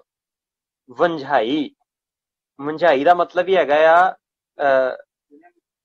ਵਸ ਵੰਝੋ ਕਿਲ ਵਖੋ, ਕਿ ਹੇ ਕਿਲ ਵੇਖੋ, ਹੇ ਵਿਕਾਰੋ, ਮੇਰੀ ਜ਼ਿੰਦਗੀ ਦੇ ਵਿੱਚੋਂ ਨਸ ਵੰਝੋ, ਮੇਰੀ ਜ਼ਿੰਦਗੀ ਚੋਂ ਨਿਕਲ ਜਾਓ। ਵੰਝੋ, ਵੰਝੋ ਦਾ ਮਤਲਬ ਹੈ ਚਲੇ ਜਾਓ, ਨਸ ਵੰਝੋ, ਨਿਕਲ ਜਾਓ ਮੇਰੀ ਜ਼ਿੰਦਗੀ ਦੇ ਵਿੱਚੋਂ। ਵੰਝਾਈ ਦਾ ਮਤਲਬ ਹੀ ਹੈ ਨਿਕਲ ਜਾਓ। ਛੋੜਿਆ, ਛੱਡ ਦਿੱਤਾ। ਤਿਆਗੀ ਦਾ ਮਤਲਬ ਤਿਆਗ ਦਿੱਤਾ। ਕਹਿੰਦੇ ਉਸਤਤ ਦਾ ਨਸ਼ਾ, ਨਿੰਦਿਆ ਦਾ ਵਿਸ਼ਾ, ਕਹਿੰਦੇ ਮੈਂ ਹੱਬ ਵੰਝਾਈ ਛੋੜਿਆ, ਮੈਂ ਛੱਡ ਦਿੱਤਾ ਹੈ। ਹੱਬ ਕਿਛ ਤਿਆਗੀ, ਸਭ ਕੁਝ ਛੱਡ ਦਿੱਤਾ, ਤਿਆਗ ਦਿੱਤਾ। ਤੇ ਤਿਆਗਣਾ ਇਹ ਹੁੰਦਾ ਆ, ਮੰਨ ਲਓ ਕਿ ਮੈਂ ਕਹਾਂ ਮੈਂ ਚਾਹ ਤਿਆਗ ਦਿੱਤੀ, ਚਾਹ ਛੱਡ ਦਿੱਤੀ ਹੈ, ਤੇ 10 ਦਿਨਾਂ ਬਾਅਦ, ਮਹੀਨੇ ਬਾਅਦ ਮੈਂ ਚਾਹ ਫਿਰ ਪੀ ਲਾਂ, ਛੱਡੀ ਹੈ, ਤਿਆਗੀ ਨਹੀਂ ਹੈ, ਪਰ ਮੈਂ ਤਿਆਗ ਦਿੱਤੀ ਹੈ। ਉਸ ਤੋਂ ਬਾਅਦ ਹੱਥ ਨਹੀਂ ਲਾਣਾ। ਉਦਾਹਰਣ ਹੈ, ਚਾਹ ਛੱਡਿਓ ਨਾ ਕੋਈ, ਜੇ ਕੋਈ ਪੀਂਦਾ ਹੋਵੇ ਤੇ ਕਹਿਣ ਭਾਈ ਸਾਹਿਬ ਤੇ ਚਾਹ ਪੀਣ ਦੀ ਵੀ ਗੱਲ ਕਰੀ ਜਾਂਦੇ ਕਿ ਚਾਹ ਨਹੀਂ ਪੀਣੀ ਚਾਹੀਦੀ, ਮੈਂ ਵੀ ਚਾਹ ਪੀ ਕੇ ਕਲਾਸ ਲਾਈ ਹੈ। ਹੱਬ ਕਿਛ ਤਿਆਗੀ, ਉਦਾਹਰਣ ਦਿੱਤਾ ਭਾਵ ਪਰਮਾਨੈਂਟਲੀ ਛੱਡ ਦਿੱਤਾ। ਮੈਂ ਝੂਠ ਛੱਡ ਦਿੱਤਾ ਹੈਗਾ ਕਿ ਕੁਝ ਸਮੇਂ ਲਈ ਛੱਡਿਆ, ਪਰ ਝੂਠ ਤਿਆਗ ਹੀ ਦਿੱਤਾ ਆ। ਝੂਠ ਤਾਂ ਮੇਰਾ ਵਾਹ ਵਾਸਤਾ ਹੀ ਕੋਈ ਨਹੀਂ ਹੈ। ਹੱਬ ਕਿਛ ਤਿਆਗੀ, ਹੱਬੇ ਸਾਕ। ਕਿਹੜੇ ਸਾਕ? ਉਸਤਤ ਤੇ ਨਿੰਦਾ ਜਿਹੜੇ ਸੀ ਨਾ, ਮੇਰੇ ਨਾਲ ਚਿੰਬੜੇ ਰਹਿੰਦੇ ਸੀ। ਇਹ ਜੇ ਸਾਰੇ ਹੱਬੇ ਸਾਕ, ਇਹ ਸਾਰੇ ਸਾਕ ਕੁੜਾਵੇ ਡਿੱਠੇ, ਕੂੜੇ ਲੱਗਦੇ ਸੀ ਮੈਨੂੰ, ਬੁਰੇ ਲੱਗਦੇ ਸੀ। ਤੋ ਪੱਲੇ ਟੈਂਡੇ ਲੱਗੀ, ਕਿਉਂਕਿ ਮੈਂ ਕੀ ਵੇਖਿਆ, ਉਸਤਤ ਤੇ ਨਿੰਦਾ ਜੀ ਮੈਂ ਆਪਣੀ ਜ਼ਿੰਦਗੀ ਗੁਜ਼ਾਰੀ ਜਾ ਰਿਹਾ। ਇਹ ਮੈਂ ਛੱਡ ਦਿੱਤੇ ਹੈ ਕਿਉਂਕਿ ਇਹ ਮੈਨੂੰ ਕੁੜਾਵੇ ਲੱਗਦੇ ਸੀ, ਮਾੜੇ ਲੱਗਦੇ ਸੀ, ਕੂੜ ਵਾਲੇ ਲੱਗਦੇ ਸੀ, ਭੈੜੇ ਲੱਗਦੇ ਸੀ, ਬੁਰੇ ਲੱਗਦੇ ਸੀ। ਤੇ ਬੁਰੇ ਲੱਗਣ ਕਰਕੇ ਇਹ ਮੈਂ ਸਾਰੇ ਦੇ ਸਾਰੇ ਜਿਹੜੇ ਆ ਉਹ ਛੱਡ ਦਿੱਤੇ ਆ, ਤਿਆਗ ਦਿੱਤੇ ਨੇ। ਹੱਬੇ ਸਾਗ ਕੁੜਾਵੇ ਡਿੱਠੇ, ਕੂੜੇ ਡਿੱਠੇ।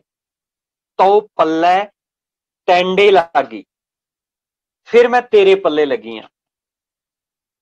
ਹੁਣ ਕਿਹਦੀ ਗੱਲ ਹੋ ਰਹੀ ਹੈ ਭਲਾ? ਇੱਥੇ ਅਕਾਲ ਪੁਰਖ ਦੀ, ਰੱਬ ਦੀ, ਵਾਹਿਗੁਰੂ ਦੀ, ਉਹ ਸੱਚੀ ਵਿਚਾਰਧਾਰਾ ਦੀ। ਇਹ ਸ਼ਬਦ ਉਸ ਲੜਕੀ ਲਈ ਨਹੀਂ ਹੈ ਜਿਸ ਦਾ ਆਨੰਦ ਕਾਰਜ ਹੋਣਾ ਆ, ਇਹ ਉਹਦੇ ਲਈ ਨਹੀਂ ਪੜਿਆ ਜਾ ਰਿਹਾ।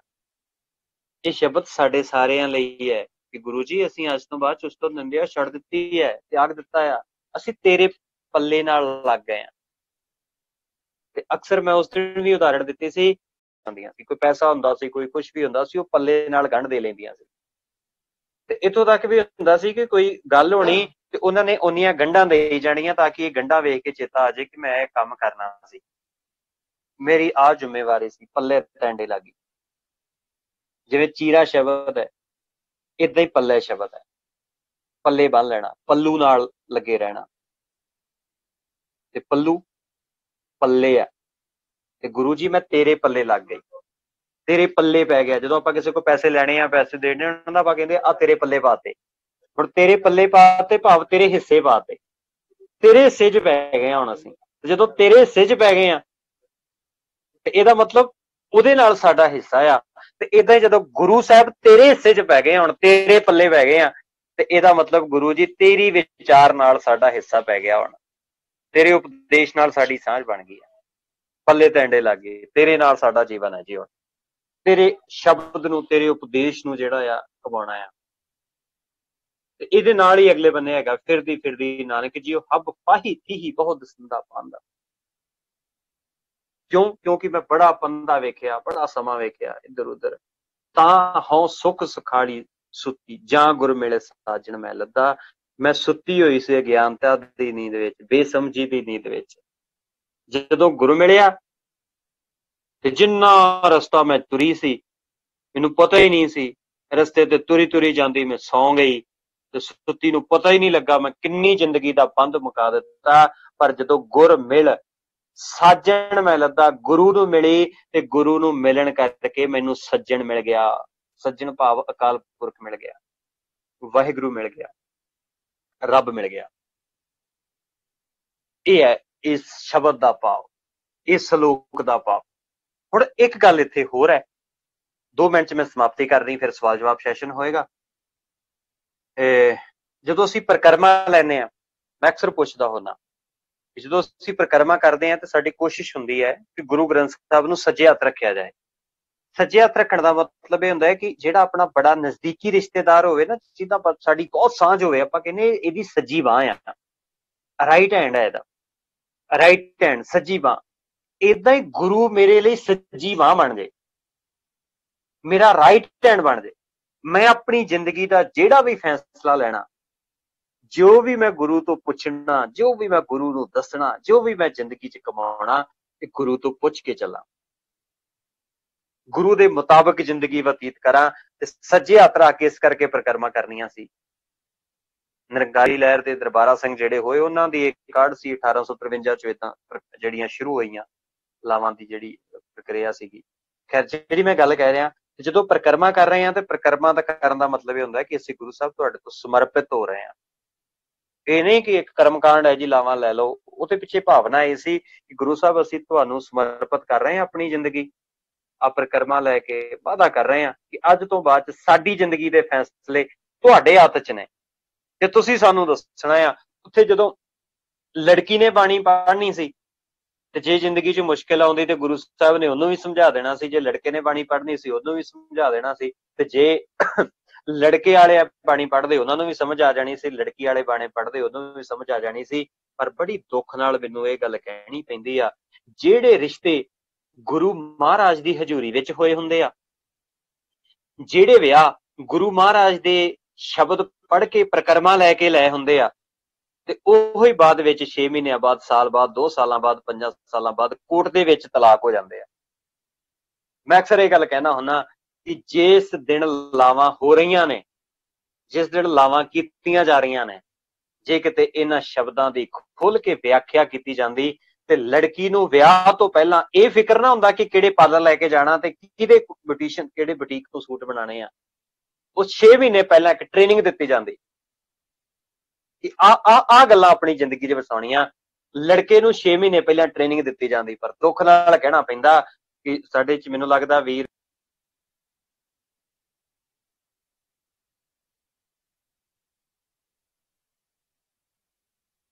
ਰਾਗੀ ਵੀਰ ਵੀ ਨੇ, ਤੇ ਹੁੰਦਾ ਕੀ ਹੈ ਕਿ ਰਾਗੀ ਵੀਰ ਕੀਰਤਨ ਕਰੀ ਜਾ ਰਹੇ ਹੁੰਦੇ ਆ ਤੇ ਨਾ ਲੜਕਾ ਹਾਜ਼ਰ ਹੁੰਦਾ ਤੇ ਨਾ ਲੜਕੀ ਹਾਜ਼ਰ ਹੋਈ ਹੁੰਦੀ। ਮੈਨੂੰ ਲੱਗਦਾ ਵੀਰ ਗੁਰਵਿੰਦਰ ਸਿੰਘ, ਸ਼ਾਇਦ ਗ੍ਰੰਥੀ ਸਿੰਘ ਨੇ, ਉਹ ਵੀ ਸ਼ਾਇਦ ਸਾਡੇ ਚ ਐਡ ਹੋਣਗੇ। ਤੇ ਲਾਵਾਂ ਵੇਲੇ ਮਤਲਬ 5-7 ਜਣੇ ਆਉਂਦੇ ਆ ਤੇ ਆ ਕੇ ਕਹਿਣਗੇ ਭਾਜੀ ਫਟਾਫਟ ਕੰਮ ਨਿਬੇੜੋ। ਜਦੋਂ ਫਟਾਫਟ ਸਾਰੀ ਜ਼ਿੰਦਗੀ ਏਦਾਂ ਹੀ ਕੰਮ ਨਿਬੜਨਗੇ। ਸਾਨੂੰ ਹਰ ਸਕਦੇ ਤੇ ਜਿਵੇਂ ਜਦੋਂ ਅਕਸਰ ਲਾਵਾਂ ਹੁੰਦੀਆਂ ਤੇ ਲਾਵਾਂ ਤੋਂ ਇੱਕ ਪਹਿਲਾ ਸ਼ੰਤ ਹੈ ਜਿਹੜਾ, ਵੈਸੇ ਲਾਵਾਂ ਸਰਲੇਖ ਹੇਠ ਬਾਣੀ ਨਹੀਂ ਹੈ, ਨੂੰ ਆਪਾਂ ਅਗਲੇ ਜਿਹੜਾ ਆ ਸਬਜੈਕਟ ਹੈ ਟੌਪਿਕ ਵਿੱਚ ਵਿਚਾਰਾਂਗੇ ਕਿ ਹੁੰਦਾ ਕੀ ਹੈ ਕਿ ਉਹ 'ਚ ਇੱਕ ਸ਼ਬਦ ਹੈ, ਸ਼ੰਤ ਹੈ ਜਿਹੜਾ ਪਹਿਲਾ, ਸਤ ਸੰਤੋਖ ਕਰ ਭਾਉ ਕੁੜਮ ਕੁੜਮਾਈ ਆਇਆ। ਇਹਦੀ ਵਿਆਖਿਆ ਜੇ ਸਾਨੂੰ ਸਮਝ ਆ ਜਾਏ, ਜੇ ਇਹਦੇ ਭਾਵ-ਅਰਥ ਸਾਨੂੰ ਸਮਝ ਆ ਜਾਣ, ਜੇ ਇਹ ਟ੍ਰੇਨਿੰਗ ਦੋ ਪਰਿਵਾਰਾਂ ਨੂੰ ਦਿੱਤੀ ਜਾਏ ਤੇ ਮੈਨੂੰ ਲੱਗਦਾ ਆ ਕਿ ਜਿਹੜੀਆਂ ਨੂੰਹਾਂ ਬਣ ਕੇ ਸਹੁਰੇ ਘਰ ਗਈਆਂ ਤੇ ਉਹ ਧੀਆਂ ਬਣ ਜਾਣਗੀਆਂ, ਤੇ ਜਿਹੜੀਆਂ ਉਹਨਾਂ ਦੀਆਂ ਧੀਆਂ ਕਿਤੇ ਹੋਰ ਵਿਆਹ ਕੇ ਬਣ ਗਈਆਂ ਉਹ ਉਹਨਾਂ ਦੀਆਂ ਧੀਆਂ ਬਣ ਜਾਣਗੀਆਂ। ਇਹੋ ਜਿਹੀਆਂ ਸਮੱਸਿਆਵਾਂ ਸਾਡੀ ਜ਼ਿੰਦਗੀ 'ਚ ਜਿਹੜੀਆਂ ਨੇ ਕਦੀ ਨਹੀਂ ਆਉਣਗੀਆਂ। ਸੋ ਧੰਨਵਾਦ। ਮੈਂ ਸਾਰਿਆਂ ਨੂੰ ਅਨਮਿਊਟ ਕਰ ਰਿਹਾ ਤੇ ਜੇ ਕਿਸੇ ਦਾ ਕੋਈ ਸਵਾਲ ਹੈ ਉਹ ਸਵਾਲ ਤੁਸੀਂ ਪੁੱਛ ਸਕਦੇ ਹੋ, ਤੇ ਸਵਾਲ ਰਿਲੇਟਡ ਕੋਸ਼ਿਸ਼ ਕਰਿਓ ਪੁੱਛਣ ਦੀ। ਮੈਂ ਬਹੁਤਾ ਗਿਆਤਾ ਨਹੀਂ, ਮੈਂ ਬਹੁਤਾ ਕੋਈ ਫਿਲੋਸਫਰ ਵੀ ਨਹੀਂ, ਮੈਂ ਬਹੁਤਾ ਕੋਈ ਰਿਸਰਚਰ ਵੀ ਨਹੀਂ, ਤੇ ਕੋਸ਼ਿਸ਼ ਕਰਾਂਗੇ ਜਿੰਨੀ ਕਿ ਸਤਿਗੁਰੂ ਨੇ ਮਤਬੁੱਧ ਦੇ ਵਿੱਚੋਂ ਉਹ ਜਵਾਬ ਦੇਣ ਦੀ ਕੋਸ਼ਿਸ਼ ਕਰਾਂਗੇ। ਹਾਂਜੀ, ਤੁਸੀਂ ਆਪਣਾ ਜੇ ਸਵਾਲ ਬੋਲ ਕੇ ਨਹੀਂ ਤੇ ਤੁਸੀਂ ਆਪਣਾ ਸਵਾਲ ਜਿਹੜਾ ਹੈ ਲਿਖ ਕੇ ਵੀ ਭੇਜ ਸਕਦੇ ਹੋ। ਮੈਂ ਇੱਕ ਸਵਾਲ ਪੁੱਛ ਸਕਦਾ ਵੀਰ ਜੀ ਇਹਦੇ 'ਚ? ਜੀ ਵੀਰ ਕੁਲਤਾਰ ਸਿੰਘ ਜੀ ਦਾ ਇੱਕ ਮੈਸੇਜ ਵੀ ਆਇਆ ਕਿ ਸਕਰੀਨ ਸ਼ੇਅਰ ਕਰਨ ਨੂੰ ਅਲਾਉ ਕਰ ਦਿਓ। ਮੈਂ ਕਾਪੀ ਵਿੱਚ I want to share a PDF on with all the members. Very sorry, ਮੈਂ ਵੇਖਿਆ ਹੀ ਨਹੀਂ ਵਿੱਚ ਮੈਸੇਜ। ਹੁਣ ਕੋਈ ਨਹੀਂ, ਆਪ ਜੀ ਅਗਰ ਮੈਨੂੰ co-host ਬਣਾ ਦੋਗੇ ਤਾਂ I think ਫਿਰ ਮੈਂ PDF ਸ਼ੇਅਰ ਕਰ ਸਕਾਂਗਾ।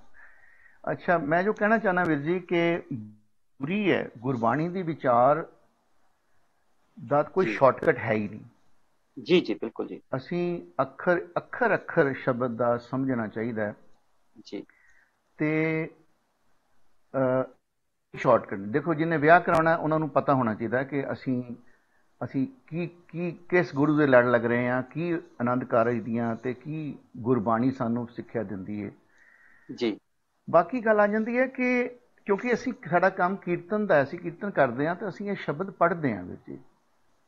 ਅਸੀਂ ਕੀਤਾ ਲੋੜੀਏ ਵੀ ਪੜ੍ਹਦੇ ਹਾਂ, ਅਸੀਂ ਪੱਲੇ ਟੈਂਡੇ ਲਾਗੇ ਵੀ ਪੜ੍ਹਦੇ ਹਾਂ। ਮੈਂ ਕਈ ਵਾਰੀ ਸੋਚਦਾ ਹੁੰਦਾ ਕਿ ਨਵੀਨ ਜੇ ਸੋਚ ਦੇਖੀ ਜਾਵੇ, ਜੋ ਕਿ ਬਹੁਤ ਵਿਦਵਾਨ ਨੇ ਅੱਜ ਕੱਲ੍ਹ ਸਾਡੀ ਬਾਣੀ ਦੇ ਵਿਚਾਰਕ, ਬੜਾ ਅੱਛਾ ਉਹਨਾਂ ਨੇ ਅਧਿਐਨ ਕੀਤਾ ਹੈ। ਪਰ ਜਦੋਂ ਮੈਂ ਇਹ ਸੋਚਦਾ ਕਿ ਇੱਕ ਪਾਸੇ ਤੇ ਇਹ, ਜਿਵੇਂ ਆਪ ਜੀ ਦਾ ਮੈਂ ਸਾਰਾ ਲੈਕਚਰ ਸੁਣਿਆ ਤੇ ਮੈਨੂੰ ਇੱਕ ਗੱਲ ਜਿਹੜੀ ਹੈ ਨਾ ਉਹ ਚੰਗੀ ਲੱਗੀ। Thank you. ਪਰ ਨਾਲ ਦੇ ਨਾਲ ਮਨ ਵਿੱਚ ਇੱਕ ਸਵਾਲ ਵੀ ਪੈਦਾ ਹੋ ਰਿਹਾ ਸੀ ਕਿ ਵਿਆਹ ਤੇ ਸਾਡੇ ਤੋਂ ਪਹਿਲਾਂ ਸੈਂਕੜੇ ਸਾਲ ਪਹਿਲਾਂ ਮਹਾਰਾਜ ਦੇ ਵੇਲੇ ਤੋਂ ਸ਼ੁਰੂ ਹੋਇਆ ਆਨੰਦ ਕਾਰਜ, ਤੇ ਕੀ ਭਾਈ ਕਾਹਨ ਸਿੰਘ ਨਾਭਾ ਨੂੰ ਇਹਨਾਂ ਸ਼ਬਦਾਂ ਦੇ ਅਰਥ ਨਹੀਂ ਸੀ ਪਤਾ? ਕੀ ਭਾਈ ਵੀਰ ਸਿੰਘ ਜੀ ਨੂੰ ਇਹਨਾਂ ਸ਼ਬਦਾਂ ਦੇ ਅਰਥ ਨਹੀਂ ਸੀ ਪਤਾ? ਕੀ ਸੰਤ ਬਾਬਾ ਮਸਤੂ ਆਣੇ ਵਾਲੇ ਮਹਾਂਪੁਰਖਾਂ ਨੂੰ ਨਹੀਂ ਸੀ ਪਤਾ? ਕਿ ਸੰਤ ਜਿੰਨੇ ਮਹਾਂਪੁਰਖ ਹੋਏ ਨੇ ਉਹਨਾਂ ਨੂੰ ਨਹੀਂ ਸੀ ਪਤਾ? ਹੁਣ ਤੇ ਬਾਬਾ ਤੇਜਾ ਸਿੰਘ ਜੀ ਜੋ ਕਿ ਡਬਲ MA ਸਨ, ਹਾਰਵਰਡ ਤੋਂ ਪੜ੍ਹ ਕੇ ਆਏ ਹੋਏ ਸਨ। ਗੁਰਬਾਣੀ ਦੇ ਵਿੱਚ ਤੇ ਸਿੱਖੀ ਦੇ ਵਿੱਚ ਐਸੇ ਮਹਾਂਪੁਰਖ ਹੋਏ ਨੇ ਜਿਨ੍ਹਾਂ ਦੀ ਇੰਟੈਗਰਿਟੀ ਦੇ ਉੱਤੇ ਅਸੀਂ ਇੱਕ ਆਇਓਟਾ ਵੀ ਡਾਊਟ ਨਹੀਂ ਕਰ ਸਕਦੇ। ਸੋ ਅਗਰ ਇਹਨਾਂ ਦੇ ਵੀ ਆਨੰਦ ਕਾਰਜ ਹੋਏ ਹੋਣਗੇ, ਇਹਨਾਂ ਦੇ ਆਨੰਦ ਕਾਰਜਾਂ ਵਿੱਚ ਵੀ ਇਹ ਸ਼ਬਦ ਪੜ੍ਹੇ ਗਏ ਹੋਣਗੇ, ਉਹਨਾਂ ਦੀ ਮੌਜੂਦਗੀ ਵਿੱਚ ਵੀ ਬੜੇ ਆਨੰਦ ਕਾਰਜ ਹੋਏ ਹੋਣਗੇ। ਮੈਂ ਸਿਰਫ ਇੱਕ ਡਾਕੂਮੈਂਟ ਸ਼ੇਅਰ ਕਰਨਾ ਚਾਹੁੰਦਾ ਸੀ ਜੀ, ਜੇ ਮੈਨੂੰ ਤੁਸੀਂ ਅਲਾਓ ਕੀਤਾ ਹੈ। ਹਾਲੇ ਤੱਕ ਅਲਾਓ ਨਹੀਂ ਕੀਤਾ ਵੀਰ ਜੀ, ਕਰ ਦਿਓ ਤੇ ਮੈਂ co-host ਬਣਾ ਦੋਗੇ ਤਾਂ I think ਫਿਰ ਮੈਂ ਸ਼ੇਅਰ ਕਰ ਸਕਾਂਗਾ ਜੀ। ਮੈਂ ਇੱਕ ਸੈਕਿੰਡ। ਇਹ ਡਾਕੂਮੈਂਟ ਹੈ ਭਾਈ ਕਾਹਨ ਸਿੰਘ ਨਾਭਾ ਜੀ ਦੀ ਪੁਸਤਕ ਹੈ ਗੁਰਮਤਿ ਮਾਰਤੰਡ ਜੀ। ਉਹਦੇ 'ਚ ਉਹਨਾਂ ਨੇ ਆਨੰਦ ਕਾਰਜ ਦੇ ਉੱਤੇ ਜਿਹੜਾ ਚੈਪਟਰ ਹੈ ਉਹਦੇ ਵਿੱਚ ਕਿਸ ਵੇਲੇ, ਕਿਸ ਸਦੀ ਵਿੱਚ, ਕਿਹੜੇ ਸਮੇਂ 'ਚ ਹੋਏ ਨੇ ਆਪਾਂ ਸਭ ਜਾਣਦੇ ਹਾਂ ਕਿ 1800 ਦੇ ਅਖੀਰ ਨੂੰ ਲੈ ਕੇ ਤੇ 1900 ਦਾ ਜਿਹੜਾ ਈਰਾ ਉਹਦੇ ਬਿਗਨਿੰਗ ਦੇ ਵਿੱਚ ਭਾਈ ਕਾਹਨ ਸਿੰਘ ਨਾਭਾ ਜੀ ਬਹੁਤ ਵਿਦਵਾਨ ਹੋਏ ਨੇ, ਜਿਨ੍ਹਾਂ ਨੇ ਮਹਾਨ ਕੋਸ਼ ਗ੍ਰੰਥ ਤੇ ਹੋਰ ਬੜੇ ਬਹੁਤ ਡੂੰਘੇ ਵਿਚਾਰ ਰੱਖਣ ਵਾਲੇ ਗ੍ਰੰਥ ਉਹਨਾਂ ਨੇ ਉਹਦੇ 'ਚ ਸਾਡੀ ਝੋਲੀ 'ਚ ਪਾਏ ਨੇ। ਸੋ ਮੈਂ ਉਹਨਾਂ ਦਾ ਗੁਰਮਤਿ ਮਾਰਤੰਡ ਦਾ ਇਹ ਸ਼ੇਅਰ ਕਰਨਾ ਚਾਹੁੰਦਾ ਸੰਗਤ ਦੇ ਨਾਲ। ਆਨੰਦ ਦੇ ਵੇਲੇ ਉਹਨਾਂ ਨੇ ਇੱਥੇ ਕੁਝ ਪੁਰਾਣੇ ਗ੍ਰੰਥਾਂ ਦਾ ਵੀ ਜ਼ਿਕਰ ਕੀਤਾ, ਜਿਵੇਂ ਪ੍ਰੇਮ ਸੁਮਾਰਗ, ਜਿਵੇਂ ਹਮ ਘਰ ਸਾਜਨ ਆਏ, ਇਹ ਸਾਰਿਆਂ ਦਾ ਜ਼ਿਕਰ ਹੈ ਤੇ ਇਹ ਪੜ੍ਹੇ ਹੀ ਜਾਂਦੇ ਹੋਣਗੇ ਉਦੋਂ। ਤੇ ਜੇ ਅੱਗੇ ਅਸੀਂ ਚੱਲਦੇ ਹਾਂ, ਮੈਂ ਛੇਤੀ ਕਰੀ ਜਾਂਦੇ ਹਾਂ। ਕੀਤਾ ਲੋੜੀਏ ਕੰਮ ਦਾ ਵੀ ਜ਼ਿਕਰ ਹੈ ਕਿ ਹੁਕਮ ਲੈ ਕੇ ਇਹਨਾਂ ਨੇ ਪੂਰਾ ਪ੍ਰੋਸੀਜਰ ਬਿਆਨ ਕੀਤਾ ਵੀ ਵਿਆਹ ਉਸ ਵੇਲੇ ਕਿਵੇਂ ਹੁੰਦਾ। ਇਹ ਅਸੀਂ 1800 ਦੇ ਵਿੱਚ ਜਿਵੇਂ ਭਾਈ ਕਾਹਨ ਸਿੰਘ ਨਾਭਾ ਜੀ ਨੇ ਉਸ ਵੇਲੇ ਦੇ ਆਨੰਦ ਕਾਰਜ ਹੁੰਦੇ ਦੇਖੇ ਨੇ, ਤੇ ਉਸ ਵੇਲੇ ਜੋ ਉਹਨਾਂ ਨੇ ਜਿੰਨਾ ਕੁ ਸਿੱਖ ਰਹਿਤ ਮਰਿਆਦਾ ਨੂੰ ਪੜ੍ਹਿਆ ਉਹਦੇ ਮੁਤਾਬਕ ਉਹਨਾਂ ਨੇ ਗੁਰਮਤਿ ਮਾਰਤੰਡ ਵਿੱਚ ਇਹ ਜ਼ਿਕਰ ਕੀਤਾ ਹੈ। ਕੀਤਾ ਲੋੜੀਏ ਕੰਮ ਵੀ ਹੈ ਦੇ ਅੰਦਰ ਅੱਗੇ ਜਾ ਕੇ ਫਿਰ ਜਿਹੜੇ ਆਪਣੇ ਬੱਚੀ ਨੂੰ ਤੇ ਬੱਚੇ ਨੂੰ ਉਪਦੇਸ਼ ਦੇਣੇ ਨੇ ਉਹਨਾਂ ਸਾਰਿਆਂ ਦਾ ਜ਼ਿਕਰ ਹੈ। ਤੇ ਅੱਗੇ ਪੱਲੇ ਦਾ ਸ਼ਬਦ ਵੀ ਉਹਨਾਂ ਨੇ ਸ਼ੋਅ ਕੀਤਾ ਹੈ ਕਿ ਉਸ ਵੇਲੇ ਪੜ੍ਹਿਆ ਜਾਂਦਾ ਸੀ। ਮੈਂ ਸਿਰਫ ਉਸ ਪੇਜ ਤੱਕ ਤੁਹਾਨੂੰ ਲੈ ਕੇ ਜਾਣਾ ਚਾਹੁੰਦਾ। ਸੋ ਇਹ ਮਨ ਵਿੱਚ ਦੁਬਿਧਾ ਪੈਦਾ ਹੁੰਦੀ ਹੈ ਮਲਕੀਤ ਵੀਰ ਜੀ ਕਿ ਅਸੀਂ ਸਿਆਣੇ ਆ ਜਾਂ ਉਹ ਜਿਹੜੇ ਪਿਛਲੇ ਹੋ ਚੁੱਕੇ ਮਹਾਂਪੁਰਖ ਨੇ ਉਹ ਸਾਡੇ ਨਾਲੋਂ ਘੱਟ ਸਿਆਣੇ ਸੀ। ਮੈਨੂੰ ਇਹ ਨਹੀਂ ਸਮਝ ਆਉਂਦੀ। ਦੇਖੋ ਆਹ ਜਿੱਦਾਂ ਲਿਖਿਆ ਹੈ, ਇਸ ਪਿੱਛੋਂ ਕੰਨਿਆ ਦਾ ਪਿਤਾ ਅਥਵਾ ਕੋਈ ਨਜ਼ਦੀਕੀ ਸੰਬੰਧੀ ਲਾੜੇ ਦਾ ਪੱਲਾ ਲਾੜੀ ਦੇ ਹੱਥ ਫੜਾਵੇ ਅਤੇ ਇਹ ਸ਼ਬਦ ਗਾਇਆ ਜਾਵੇ। ਉਸਤਤ ਨਿੰਦਾ ਨਾਨਕ ਜੀ ਮੈਂ ਹੱਬ ਵੰਜਾਇਆ ਛੋੜਿਆ ਹੱਬ ਤਿਆਗੀ ਹੱਬੇ ਸਾਕ ਕੁੜਾਵੇ ਡਿੱਠੇ ਤੋਂ ਪੱਲੇ ਟੈਂਡੇ ਲਾਗੀ। ਅੱਗੇ ਫਲਾਂ ਦਾ ਹੋਰ ਵਿਆਹ ਹੋਆ ਮੇਰੇ ਬਾਬਲਾ ਤੇ ਪੂਰੀ ਆਸਾ ਜੀ ਮਨਸਾ ਮੇਰੇ ਰਾਮ। ਇਹ ਸਾਰਿਆਂ ਸ਼ਬਦਾਂ ਦਾ ਇਹਦੇ 'ਚ ਜ਼ਿਕਰ ਹੈ। ਮੈਂ ਸਿਰਫ ਇਹ ਮੇਰੇ ਮਨ 'ਚ ਦੁਬਿਧਾ ਵੀਰ ਜੀ, ਮੈਂ ਕੋਈ ਕ੍ਰਿਟਿਸਾਈਜ਼ ਨਹੀਂ ਕਰ ਰਿਹਾ, ਸਿਰਫ ਆਪਣੀ ਦੁਬਿਧਾ ਦੂਰ ਕਰਨਾ ਚਾਹੁੰਦਾ ਕਿ ਸਾਡੇ ਤੋਂ ਪਹਿਲਾਂ ਹੋ ਚੁੱਕੇ ਐਸੇ ਗੁਰਸਿੱਖ ਹੋਏ ਨੇ ਜਿਨ੍ਹਾਂ ਨੇ ਕਦੀ ਵੀ ਇਸ ਵਿਆਹ ਦੇ ਕਾਰਜ ਦੇ ਉੱਤੇ ਕਿੰਤੂ ਪਰੰਤੂ ਨਹੀਂ ਕੀਤੀ ਕਿ ਇਹ ਸ਼ਬਦ ਨਹੀਂ ਪੜ੍ਹਨਾ ਚਾਹੀਦਾ। ਤੋ ਲੇਕਿਨ ਜਦੋਂ ਵਿਚਾਰ ਕਰਦੇ ਆ, ਮੈਂ ਆਪਣੇ ਵੀਰ ਮਲਕੀਤ ਸਿੰਘ ਉਹਨਾਂ ਨੂੰ ਸੁਣ ਰਿਹਾ ਸੀ ਤੇ ਮੇਰੇ ਮਨ ਵਿੱਚ ਇੱਕ ਇੱਕ ਅੱਖਰ ਇਹਨਾਂ ਦਾ ਜਿਹੜਾ ਉਹ ਬਿਲਕੁਲ ਸਹੀ ਲੱਗ ਰਿਹਾ ਸੀ। ਮੈਨੂੰ ਇਹ ਨਹੀਂ ਸੀ ਲੱਗਦਾ ਕਿ ਇਹਨਾਂ ਨੇ ਕੋਈ ਗੱਲ ਗਲਤ ਕਹੀ ਹੋਏਗੀ, ਬਿਲਕੁਲ ਠੀਕ ਕਹੀ ਹੈ। ਜਿੰਨਾ ਬਾਣੀ ਨੂੰ ਇਹਨਾਂ ਨੇ ਘੋਖਿਆ ਤੇ ਜਿੰਨਾ ਬਾਣੀ ਨੂੰ ਇਹਨਾਂ ਨੇ ਸਮਝਾਇਆ, ਪਰ ਮੈਂ ਕੀਰਤਨੀਆ ਹੋਣ ਦੇ ਨਾਤੇ ਜੇ ਆਪਣੇ ਮਨ ਦੇ ਨਾਲ ਗੱਲ ਕਰਾਂ ਤੇ ਮੈਂ ਹੁਣ ਕੀ ਡਿਸਾਈਡ ਕਰਾਂ ਕਿ ਮੈਂ ਇਹ ਸ਼ਬਦ ਪੜ੍ਹਨੇ ਛੱਡ ਦਿਆਂ। ਇਹਦੇ ਉੱਤੇ ਆਪ ਜੀ ਦੇ ਵਿਚਾਰ ਮੈਂ ਸੁਣਨਾ ਚਾਹਾਂਗਾ ਵੀਰ ਜੀ। ਧੰਨਵਾਦ ਵੀਰ ਜੀ, ਤੁਸੀਂ ਆਪਣੇ ਅੱਖਰਾਂ ਨੂੰ ਬਖੂਬੀ ਜਿਹੜਾ ਆ ਪੇਸ਼ ਕੀਤਾ। ਤੇ ਮੈਂ ਨਾ ਵੀਰ ਜੀ ਦੋ ਗੱਲਾਂ ਜਿਹੜੀਆਂ ਨੇ ਕਹਿਣੀਆਂ ਚਾਹੂੰਗਾ। ਇੱਕ ਤੇ ਇਹ ਕਿ ਜਦੋਂ ਵੀ ਕੋਈ ਡਾਕੂਮੈਂਟਸ ਬਣਦੇ ਨੇ, ਭਾਵੇਂ ਉਹ ਕਾਹਨ ਸਿੰਘ ਨਾਭਾ ਜੀ ਦੇ ਹੋਣ ਜਾਂ ਪ੍ਰਿੰਸੀਪਲ ਤੇਜਾ ਸਿੰਘ ਜੀ ਹੋਣਾ ਦੇ ਹੋਣ ਜਾਂ XYZ ਕਿਸੇ ਦੇ ਭਾਈ ਵੀਰ ਸਿੰਘ ਹੋਣਾ ਦੇ ਹੋਣ ਜਾਂ ਜੋ ਵੀ ਹੋਵੇ, ਜਿਵੇਂ ਮੰਨ ਲਓ ਕਿ ਇੱਕ ਰਹਿਤ ਮਰਿਆਦਾ ਦੇ ਵਿੱਚ ਵੀ ਜ਼ਿਕਰ ਆਉਂਦਾ, ਇੱਕ ਡਾਕੂਮੈਂਟ ਹੈ ਸਾਡੇ ਕੋਲ ਰਹਿਤ ਮਰਿਆਦਾ, ਉਹਦੇ ਵਿੱਚ ਵੀ ਲਿਖਿਆ ਹੋਇਆ ਹੈ ਕਿ ਜਦੋਂ ਬੱਚੇ ਦਾ ਜਨਮ ਹੋਵੇ ਤੇ ਉਦੋਂ ਤੁਸੀਂ ਸ਼ਬਦ ਪੜ੍ਹੋ ਸਤਿਗੁਰ ਸਾਚੇ ਦੀਆ ਭੇਜ। ਠੀਕ ਹੈ ਜੀ। ਹੁਣ ਜਦੋਂ ਬੜਾ ਪਿਆਰਾ ਇਹ ਜਿਹੜਾ हेलो मेरी आवाज आ रही है जी? हाँ जी, मैं डिस्कनेक्ट हो गए ते गुलजार ਵੀਰ ਜੀ, ਤੁਹਾਡੀ ਜੋ ਰਿਸਰਚ ਔਰ ਗਿਆਨ ਰੂਪੀ ਸਾਗਰ ਦੇ ਵਿੱਚੋਂ ਤੁਸੀਂ ਜੋ ਅੱਜ ਸਾਨੂੰ ਇਹ ਚਾਨਣ ਪਾ ਰਹੇ ਸੀ ਤੇ ਬਿਲਕੁਲ actually I agree with you 100% कि एक मर्यादा है, बट ओनली मेरा कोई हैगा विचार कि ओनली थिंग इज दैट दो शब्द आर मेरी आवाज आ रही है ना जी? हाँ जी, हाँ जी, ਤੁਹਾਡੀ हाँ, दो शब्द are absolutely relevant to the context. Probably we need to express and understand and holistically जिसले ਅਸੀਂ ਮਿਲਾਪ ਕਰ ਰਹੇ ਹਾਂ ਤੇ ਉਸ ਵੇਲੇ ਮਿਲਣੀ ਵਿੱਚ ਜਿਹੜਾ ਸ਼ਬਦ ਜੀ ਜੀ can I interrupt you or ਹਾਂ ਜੀ ਬਿਲਕੁਲ ਸਰ। ਅੱਛਾ, ਮੇਰਾ ਜੋ ਵਿਊ ਹੈ ਇਸ ਬਾਰੇ ਵੀਰ ਜੀ ਇਹ ਹੈ ਕਿ ਜਿਵੇਂ ਹਮ ਘਰ ਸਾਜਨ ਆਏ, ਜਿਹੜੇ ਸਾਜਣ ਆ ਰਹੇ ਨੇ ਸਾਹਮਣੇ, ਉਹਨਾਂ ਨੇ ਗੱਲ ਕਹੀ ਵੀ ਦਾਰੂ ਪੀਤੀ ਹੋਈ ਹੈ ਜਾਂ ਆਉਂਦੇ ਸਾਰ ਉਹਨਾਂ ਨੇ ਪੈਰੀ ਚੱਕ ਲੈਣਾ। ਇਹ ਸੱਜਣ ਉਸ ਵੇਲੇ ਨਹੀਂ ਸਨ ਹੁੰਦੇ ਇੱਦਾਂ ਦੇ ਸੱਜਣ। ਅੰਮ੍ਰਿਤਧਾਰੀ ਹੀ ਅੰਮ੍ਰਿਤਧਾਰੀ ਨਾਲ ਵਿਆਹ ਕਰਾ ਸਕਦਾ ਸੀ, ਇਹ ਸਾਡੀ ਰਹਿਤ ਮਰਿਆਦਾ 'ਚ ਵੀ ਲਿਖਿਆ। ਤੇ ਕੀ ਇਹ ਸ਼ਬਦ ਨਾ ਪੜ੍ਹੀਏ ਕਿ ਇਹ ਡਿਸੀਜਨ ਠੀਕ ਹੋਏਗਾ? ਹਾਂਜੀ, ਮੈਂ ਮਾਫ ਚਾਹਨਾ ਦੇ ਨਾਲ ਕਿ ਅਸੀਂ ਐਸੇ ਲੋਕਾਂ ਦੇ ਨਾਲ ਵਿਆਹ ਕਰੀਏ ਜਾਂ ਰਿਸ਼ਤਾ ਬਣਾਈਏ ਜਿਹੜੇ ਵਾਕਈ ਗੁਰਮੁਖ ਹੋਣ। ਦੇਖੋ ਗੁਰਮੁਖਾਂ ਦੇ ਵਿੱਚੋਂ ਤੇ ਗੁਰੂ ਦੇ ਦਰਸ਼ਨ ਹੁੰਦੇ ਹੀ ਆ ਜੀ। ਤੇ ਹਮ ਘਰ ਸਾਜਨ ਆਏ ਸ਼ਬਦ ਜਿਹੜਾ ਹੈ ਕਿ ਜਿਹੜੇ ਸਾਡੇ ਰਿਸ਼ਤੇਦਾਰ ਨੇ ਜਾਂ ਜਿਨ੍ਹਾਂ ਦੇ ਨਾਲ ਅਸੀਂ ਰਿਸ਼ਤਾ ਗੰਢਿਆ ਹੈ, ਕਿ ਉਹ ਗੁਰਮੁਖ ਪਿਆਰੇ ਹੋਣ ਇਹ ਜ਼ਰੂਰੀ ਹੈ ਕਿ ਸ਼ਬਦ ਹੀ ਨਾ ਪੜ੍ਹੀਏ ਇਹ ਜ਼ਰੂਰੀ ਹੈ? ਹਾਂਜੀ, ਮੈਂ ਇਹੀ ਦੋ ਗੱਲਾਂ ਕਰਨ ਲੱਗਾ ਸੀਗਾ ਤੇ ਉਹਨੇ ਦੇਰ ਨੂੰ ਇੱਥੋਂ ਵੀਰ ਨੇ ਉਹਦਾ ਲਾਈਟ ਪਿੱਛੋਂ ਸਵਿਚ ਕੱਟਤਾ, ਉਹਦਾ ਕਰਕੇ ਪ੍ਰੋਬਲਮ ਆ ਗਈ। ਹਾਂਜੀ, ਨੈਟ ਡਿਸਕਨੈਕਟ ਹੋ ਗਿਆ ਸੀ। ਹਾਂਜੀ, ਮੈਂ ਮਾਫੀ ਚਾਹਨਾ। ਮੈਂ ਇੱਕ ਮਿੰਟ ਵਿੱਚ ਲਾਂਗਾ ਮਲਕੀਅਤ ਜੀ, ਮੈਂ ਲੈਣਾ ਜੀ ਜੀ ਜੀ ਵੀਰ ਜੀ, ਮਲਕੀਅਤ ਜੀ ਜੀ ਜੀ ਜੀ ਹਾਂ, ਇੱਕ ਮਿੰਟ ਮੈਂ ਜ਼ਰਾ ਲਾਂਗਾ ਵਿੱਚ, ਲੈ ਸਕਦਾ? ਜੀ ਜੀ ਬਿਲਕੁਲ ਜੀ, ਬਿਲकुल ਬਿਲकुल। एक खड़ी मैं एक चीज साझी कह रहे सी कि गल हैगी है कि रेफरेंस टू कॉन्टेस्ट इस तरह हो रहा है कि साडा आचार व्यवहार गुरु वाला नहीं रहा, and we find that poisonous life around अस।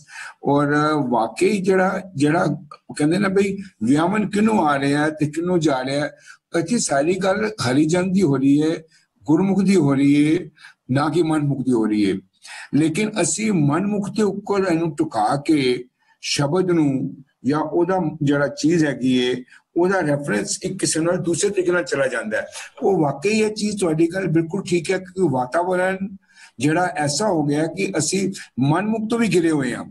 जड़ा कि मतलब तुसीं दस्सिया भाई या विआह विच जिस तरह कोई आदमी शराब पी रहा है, दूसरा पी रहा है, ਇਹ ਸਾਰੀਆਂ ਚੀਜ਼ਾਂ ਜਿਸ ਵੇਲੇ ਇਹ ਗੁਰਬਾਣੀ ਦਾ ਸੰਚਾਲਨ ਹੋਇਆ ਜਾਂ ਗੁਰੂ ਮਹਾਰਾਜ ਦੀ ਜਿਹੜੀਆਂ ਗੱਲਾਂ ਜਿਸ ਤਰੀਕੇ ਨਾਲ ਇੱਕ ਮੈਥੋਡੋਲੋਜੀ ਬਣੀ ਉਹਦੇ ਨਾਲ ਪ੍ਰਭੂ ਪਰਮੇਸ਼ਰ ਕੰਤ ਦੀ ਹੀ ਗੱਲ ਹੈਗੀ ਹੈ, ਨਾ ਕਿ ਲਾੜਾ ਲਾੜੀ ਦੀ ਗੱਲ ਹੈ। ਐਂਡ ਲਾੜਾ ਲਾੜੀ ਦੀ ਗੱਲ ਨੂੰ ਸਿਗਨੀਫੀਕੈਂਟਲੀ ਅਸੀਂ ਉਹਨੂੰ ਸਪੋਰਟ ਕਰਕੇ ਅਸੀਂ ਕਹਿੰਦੇ ਹਾਂ ਕਿ ਤੂੰ ਵੀ ਆਪਣੇ ਆਪ ਨੂੰ अपने प्रभु परमेश्वर कंत या पति परमेश्वर कंत नू इस तरीके नाल समझ ताकि तुसी अपना जीवन जड़ा है वो अच्छे तरीके नाल कर पाइए। ते हाँ वीर जी, हुण तुसी इनू मैनू लग रहा सी ते वीर मलकीयत जी। ਹਾਂਜੀ, ਮਾਫੀ ਚਾਹੁੰਦੇ, ਮੈਂ ਕੁਲਤਾਰ ਵੀਰ ਜੀ ਨੂੰ ਹੋਸਟ ਬਣਾਇਆ ਸੀ, ਉਹਦਾ ਕਰਕੇ ਮੈਂ ਆਪਣੇ ਵੱਲੋਂ ਅਨਮਿਊਟ ਨਹੀਂ ਸੀ ਕਰ ਪਾ ਰਿਹਾ। ਹਾਂਜੀ ਹਾਂਜੀ ਬਿਲਕੁਲ, ਜਿੱਦਾਂ ਚਰਨਜੀਤ ਵੀਰ ਜੀ ਨੇ ਵੀ ਗੱਲ ਕੀਤੀ ਤੇ ਮੈਂ ਵੀ ਲਾਸਟ ਦੇ ਕਨਕਲੂਜਨ ਦੇ ਵਿੱਚ ਉਸ ਵਕਤ ਇਹ ਗੱਲ ਕੀਤੀ ਸੀਗੀ ਕਿ ਬਕਾਇਦਾ ਇਹ ਚੀਜ਼ ਕੋਈ ਵੀ ਪਿਰਤ ਟੁੱਟਦੀ ਹੈ ਨਾ, ਜਦੋਂ ਤੋੜਨੀ ਹੁੰਦੀ ਹੈ, ਜਿਸ ਵਕਤ ਜਨੇਊ ਦੀ ਜਿਹੜੀ ਇਹ ਰਸਮ ਟੁੱਟੀ ਹੋਏਗੀ ਨਾ, ਮੈਨੂੰ ਲੱਗਦਾ ਮੁਸ਼ਕਿਲਾਂ ਤੇ ਬੜੀਆਂ ਉਦੋਂ ਵੀ ਆਈਆਂ ਹੋਣਗੀਆਂ। ਪਰ ਉਹਨੂੰ ਅਸੀਂ ਅੱਜ ਵੀ ਜਿਹੜਾ ਆ ਖੁਦ ਮੁਖਤਿਆਰੀ ਦਾ ਨਾਂ ਜ਼ਰੂਰ ਦਿੰਦੇ ਹਾਂ। ਮੰਨ ਲਓ ਮੈਂ ਕੱਲ ਨਾ ਇੱਕ ਵੀਡੀਓ ਸੁਣ ਰਿਹਾ ਸੀਗਾ ਤੇ ਉਹਦੇ ਵਿੱਚ ਉਹ ਕਹਿ ਰਿਹਾ ਕਿ ਕ੍ਰਿਸ਼ਨ ਦੇ ਬਾਰੇ ਜਿਹੜਾ ਹੈ ਨਾ ਗੁਰਬਾਣੀ 'ਚ ਜ਼ਿਕਰ ਆਇਆ ਹੈ, ਉਹ ਕ੍ਰਿਸ਼ਨ ਮਹਾਰਾਜ ਜਿਹੜਾ ਕ੍ਰਿਸ਼ਨ ਗੋਪੀ ਗੋਪਾਲ ਹੈ ਉਹਨੂੰ ਹੀ ਕ੍ਰਿਸ਼ਨ ਕਿਹਾ ਆ, ਤੇ ਉਹਨੇ ਘੱਟੋ ਘੱਟ 5 ਸ਼ਬਦ ਪੜ੍ਹੇ ਤੇ 5 ਸ਼ਬਦ ਏਦਾਂ ਉਪਰੀ ਨਜ਼ਰੋਂ ਸੁਣੇ, ਏਦਾਂ ਲੱਗਦਾ ਸੀਗਾ ਕਿ ਵਾਕਿਆ 'ਚ ਉਸੇ ਗੋਵਰਧਨ ਕ੍ਰਿਸ਼ਨ ਦਾ ਜ਼ਿਕਰ ਹੋ ਰਿਹਾ। ਪਰ ਜਦੋਂ ਅਸੀਂ ਉਹਨੂੰ ਡੀਪਲੀ ਜਾ ਕੇ ਵਾਚਾਂਗੇ ਨਾ, ਫਿਰ ਸਾਨੂੰ ਪਤਾ ਲੱਗੇਗਾ ਕਿ ਨਹੀਂ, ਏਦਾਂ ਹੀ ਜੇ ਵਿਆਹ ਵਾਲਾ ਸ਼ਬਦ ਹੈ, ਕੀਤਾ ਲੋੜੀ ਇੱਕ ਕੰਮ ਹੈ, ਕੁਛ ਵੀ XY ਸ਼ਬਦ ਜਿੰਨੇ ਵੀ ਹੈਗੇ ਨੇ, ਸਾਨੂੰ ਉਹਦਾ ਮੇਨ ਮੋਟਿਵ, ਮੇਨ ਮੀਨਿੰਗ ਪਤਾ ਹੋਵੇ। ਜਿਵੇਂ ਚਰਨਜੀਤ ਵੀਰ ਜੀ ਨੇ ਗੱਲ ਕੀਤੀ ਕਿ ਉਹਦੇ ਪਿੱਛੇ ਲੌਜਿਕ ਕੀ ਹੈ। ਤੇ ਕੋਈ ਓਪਰਾ ਬੰਦਾ ਬੈਠਾ ਹੋਵੇ ਤੇ ਖੜਾ ਹੋ ਕੇ ਕਵੇ ਕਿ ਯਾਰ ਅੱਜ ਤੋਂ ਬਾਅਦ ਚ ਕੁੜੀ ਦੇ ਲਈ ਮਾਂ ਪਿਓ ਕੁੜਾਵੇ ਬਣ ਗਏ ਆ, ਭੈਣ ਭਰਾ ਕੁੜਾਵੇ ਬਣ ਗਏ ਆ, ਤੇ ਆਪਣਾ ਸ਼ਬਦ ਹੋਏਗਾ ਕਿ ਨਹੀਂ ਨਹੀਂ ਉਹ ਕਿੱਦਾਂ ਕੂੜੇ ਬਣ ਗਏ, ਉਹ ਤਾਂ ਅੱਜ ਵੀ ਪਿਆਰੇ ਨੇ, ਉਹ ਤੇ ਅੱਜ ਵੀ ਮਿੱਠੇ ਨੇ। ਬਟ ਉੱਥੇ ਦੱਸਣਾ ਪਏਗਾ ਕਿ ਕਿਹੜੇ ਸਾਗ ਨੇ, ਇਹ ਸ਼ਬਦ ਐਕਚੁਅਲ ਕਿਹਦੇ ਲਈ ਲਿਖਿਆ ਗਿਆ ਸੀਗਾ।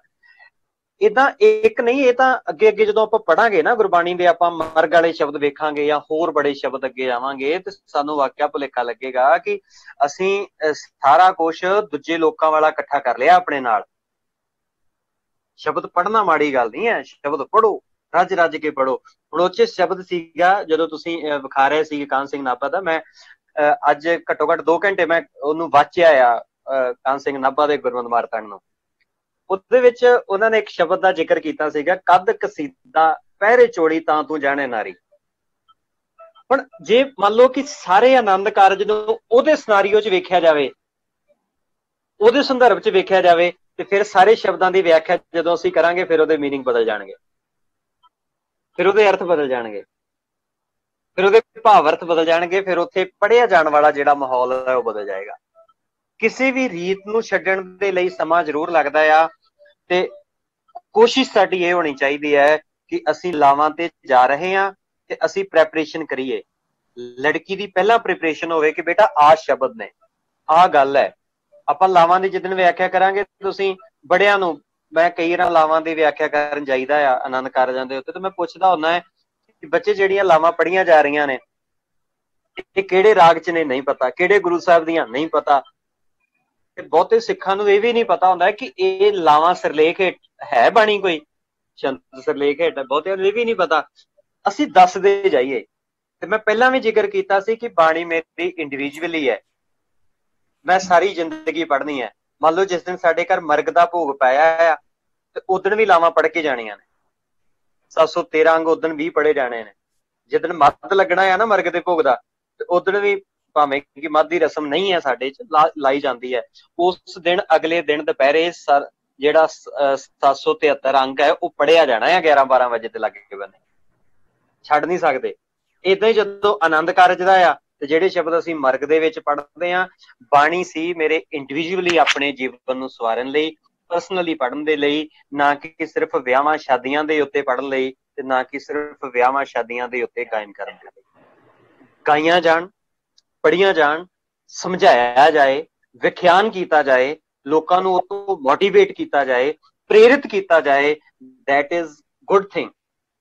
ਬਟ ਸਿਰਫ ਪੜ੍ਹਿਆ ਹੀ ਜਾਏ ਤੇ ਸਮਝਿਆ ਤੇ ਸਮਝਾਇਆ ਨਾ ਜਾਏ। ਇੱਕ ਪਾਸੇ ਉਹ ਦਾਜ ਵੀ ਮੰਗੀ ਜਾਣ ਤੇ ਦੂਸਰੇ ਪਾਸੇ ਅਸੀਂ ਕਹੀ ਵੀ ਜਾਈਏ ਹਮ ਕਰ ਸਾਜਣ ਆਏ, ਇਹ ਕਿਤੇ ਨਾ ਕਿਤੇ ਨਾ ਇਨਸਾਫੀ ਹੋਏਗੀ ਉਸ ਸੱਚੀ ਵਿਚਾਰਧਾਰਾ ਦੇ ਨਾਲ। ਸਾਨੂੰ ਸਮਝਾਉਣਾ ਪਏਗਾ। ਜਿਹੜੇ ਰਿਸ਼ਤੇ ਲੱਖਾਂ ਰੁਪਈਏ ਲੈ ਕੇ ਕੀਤੇ ਜਾਂਦੇ ਆ, ਉਹਨਾਂ ਸ਼ਬਦਾਂ ਦੇ ਉੱਤੇ ਜਿੱਦਣ ਗੁਰੂ ਦਾ ਰਾਗੀ ਸਟੈਂਡ ਲੈ ਕੇ ਕਹੇਗਾ ਨਾ ਕਿ ਤੁਸੀਂ ਆਹ 20 ਲੱਖ ਦਾ ਦਾਜ ਮੰਗਿਆ ਨਾ, ਆਹ ਗੱਡੀ ਲੱਗੀ ਜੇ, ਮੈਂ ਤੁਹਾਡੇ ਲਈ ਆਹ ਸ਼ਬਦ ਨਹੀਂ ਪੜ੍ਹਨਾ ਹਮ ਕਰ ਸਾਜਣੇ ਆਏ, ਤੇ ਹੋ ਸਕਦਾ ਕਿ ਅਗਲੇ ਮੁੰਡੇ ਦਾ ਵਿਆਹ ਕਰਨ ਤੇ ਉਹ ਦਾਜ ਨਾ ਮੰਗਣ। ਸਾਨੂੰ ਇਹ ਜ਼ਰੂਰਤ ਕਰਨੀ ਪਏਗੀ, ਸਾਨੂੰ ਇਹ ਗੱਲਾਂ ਕਹਿਣੀਆਂ ਪੈਣਗੀਆਂ ਇਸ ਚੀਜ਼ਾਂ ਦੇ ਉੱਤੇ, ਪ੍ਰਚਾਰਨਾ ਪਏਗਾ ਕਿ ਜੇ ਸਾਜਣ ਬਣ ਕੇ ਆਉਣਾ ਆ ਤੇ ਫਿਰ ਗੁਰਮੁਖ ਬਣ ਕੇ ਆਓ। ਫਿਰ ਪੜ੍ਹ ਦਾਂਗੇ ਤੁਹਾਡੇ ਲਈ ਸ਼ਬਦ, ਪਰ ਸ਼ਬਦ ਇਹ ਨਹੀਂ ਹੋਣਗੇ ਕਿ ਤੁਹਾਡੇ ਸਵਾਗਤ ਲਈ ਪੜ੍ਹੇ ਜਾਣਗੇ, ਉਹਦੇ ਅਰਥ ਉਹੀ ਹੋਣਗੇ ਜਿਹੜੇ ਗੁਰੂ ਸਾਹਿਬ ਨੇ ਜਿਸ ਸੰਦਰਭ ਤੇ ਲਿਖੇ ਆ। ਪਰ ਅਸੀਂ ਉਸ ਨੂੰ ਮਾਹੌਲ ਨੂੰ ਬਿਲਕੁਲ ਸਹੀ ਗੱਲ ਕਹੀ ਹੈ ਵੀਰ ਜੀ ਨੇ। ਇਹ ਗੱਲਾਂ ਬਿਲਕੁਲ ਸਹੀ ਆ। ਮੇਰੇ ਖਿਆਲ ਦੇ ਵਿੱਚ ਜਿਸ ਵੇਲੇ ਵੀ ਆਪਾਂ ਜਦੋਂ ਬੱਚੇ ਜਾਂ ਬੱਚੀ ਦਾ ਆਨੰਦ ਕਾਰਜ ਕਰਨਾ ਹੈ ਤੇ ਸਭ ਤੋਂ ਪਹਿਲਾਂ ਬੱਚੇ ਔਰ ਬੱਚੀ ਦੇ ਜਿਹੜੇ ਅਲੱਗ ਸੈਮੀਨਾਰ ਲੱਗਣੇ ਚਾਹੀਦੇ। ਉਹਨਾਂ ਦਾ ਬੱਚੀ ਦਾ ਮਹੀਨੇ ਦੀ ਟ੍ਰੇਨਿੰਗ ਮੈਂ ਕਹਿ ਕੇ ਗਿਆ ਸੀ, ਘੱਟੋ ਘੱਟ ਦੀ 6 ਮਹੀਨੇ ਦੀ ਟ੍ਰੇਨਿੰਗ ਪਰਿਵਾਰ ਦੀ, ਲੜਕੀ ਦੀ, ਲੜਕੇ ਦੀ ਹੋਣੀ ਚਾਹੀਦੀ ਹੈ। ਬਿਲਕੁਲ। ਤੇ ਜੇ ਆਪਾਂ ਇਸ ਚੀਜ਼ ਨੂੰ ਆਪਾਂ ਸੈਮੀਨਾਰ ਦੇ ਵਿੱਚ ਘੱਟੋ ਘੱਟ, ਚਲੋ ਜੇ ਪਰਿਵਾਰ ਨੇ ਨਹੀਂ ਤਾਂ ਘੱਟੋ ਘੱਟ ਬੱਚੇ ਬੱਚੀ ਦੀ ਜੇ ਆਪਾਂ ਵੀ ਟ੍ਰੇਨਿੰਗ ਲਈਏ, ਜੇ ਉਹਨਾਂ ਨੂੰ ਇਹ ਵਾਲੀਆਂ ਕਲਾਸਾਂ ਦਈਏ ਤੇ ਨਾਲੇ ਮੈਂ ਤਾਂ ਏਦਾਂ ਸਮਝਦਾ, ਹਾਂਜੀ ਬਿਲਕੁਲ, ਨਾਲੇ ਮੈਂ ਤਾਂ ਏਦਾਂ ਸਮਝਦਾ ਕਿ ਸਿੱਖ ਦਾ ਘਰ ਹੋਵੇ, ਘਰ ਘਰ ਅੰਦਰ ਧਰਮਸਾਲ, ਉਹਦੇ ਮਾਤਾ ਪਿਤਾ ਟ੍ਰੇਨਰ ਹੋਣ, ਉਹਦੇ ਲੜਕੀ ਨੂੰ ਸਿੱਖਿਆ ਲੈਣ ਸੈਮੀਨਾਰ ਬਾਹਰ ਜਾਣ ਦੀ ਲੋੜ ਨਾ ਪਵੇ, ਉਹ ਆਪਣੀ ਮਾਂ ਤੋਂ ਸਿੱਖਿਆ ਲੈ ਲੇ, ਆਪਣੇ ਪਿਤਾ ਤੋਂ ਸਿੱਖਿਆ ਲੈ ਲੇ, ਨਨਾਣ ਆਪਣੀ ਭਰਜਾਈ ਤੋਂ ਸਿੱਖਿਆ ਲੈ ਲੇ ਕਿ ਮੇਰੀ ਭਰਜਾਈ ਵਿਆਹੀ ਆਈ ਸੀ ਤੇ ਆਹ ਮਾਹੌਲ ਹੈ। ਤੇ ਜਦੋਂ ਉਹ ਆ ਕੇ ਏਦਾਂ ਵੇਖਦੀ ਹੈ ਨਾ, ਏਦਾਂ ਮਹਿਸੂਸ ਕਰਦੀ ਹੈ ਕਿ ਮੇਰੀ ਭਰਜਾਈ ਨਾਲ ਵਿਤਕਰਾ ਕੀਤਾ ਜਾਂਦਾ ਆ। ਰਸੋਈ ਦੇ ਵਿੱਚ ਭਾਂਡਾ ਡਿੱਗ ਜੇ, ਮੈਂ ਇੱਕ ਵਾਰ ਜ਼ਿਕਰ ਕੀਤਾ ਸੀ, ਰਸੋਈ 'ਚ ਭਾਂਡਾ ਡਿੱਗਦਾ ਤੇ ਸੱਸ ਬਾਹਰੋਂ ਬੈਠੀ ਕਹਿੰਦੀ ਹੈ ਨੂੰਹ ਨੂੰ ਕਿ ਤੈਨੂੰ ਦਿਖਦਾ ਨਹੀਂ ਹੈ, ਤੇਰੀ ਮਾਂ ਨੇ ਸਿਖਾ ਕੇ ਨਹੀਂ ਭੇਜਿਆ। ਅੱਗੇ ਉਹ ਧੀ ਬੋਲਦੀ ਕਿ ਨਹੀਂ ਮੰਮੀ ਭਾਬੀ ਤੋਂ ਨਹੀਂ ਡਿੱਗਾ, ਮੇਰੇ ਤੋਂ ਡਿੱਗਾ ਆ, ਤੇ ਉਸੇ ਵੇਲੇ ਮਾਂ ਦਾ ਸ਼ਬਦ ਬਦਲ ਜਾਂਦੇ, ਕੋਈ ਨੀ ਪੁੱਤ ਧਿਆਨ ਨਾ ਕਰੀਦਾ। ਇਹ ਸੰਦਰਭ ਹੈਗਾ ਜੀ ਗੁਰਬਾਣੀ ਦਾ। ਧੰਨਵਾਦ ਜੀ। ਹੋਰ ਕਿਸੇ ਦਾ ਕੋਈ ਸਵਾਲ ਸੁਝਾਅ ਹੈ ਤੇ ਜ਼ਰੂਰ ਕਰੋ। ਨਾਲੇ ਇਹ ਕਲਾਸ ਜਿਹੜੀ ਆਪਾਂ ਨਾ ਏਦਾਂ ਬੈਠੇ ਹੋਏ ਆ ਕਿ ਆਪਾਂ ਰਲ ਮਿਲ ਕੇ ਗੱਲ ਕਰਨੀ ਆ।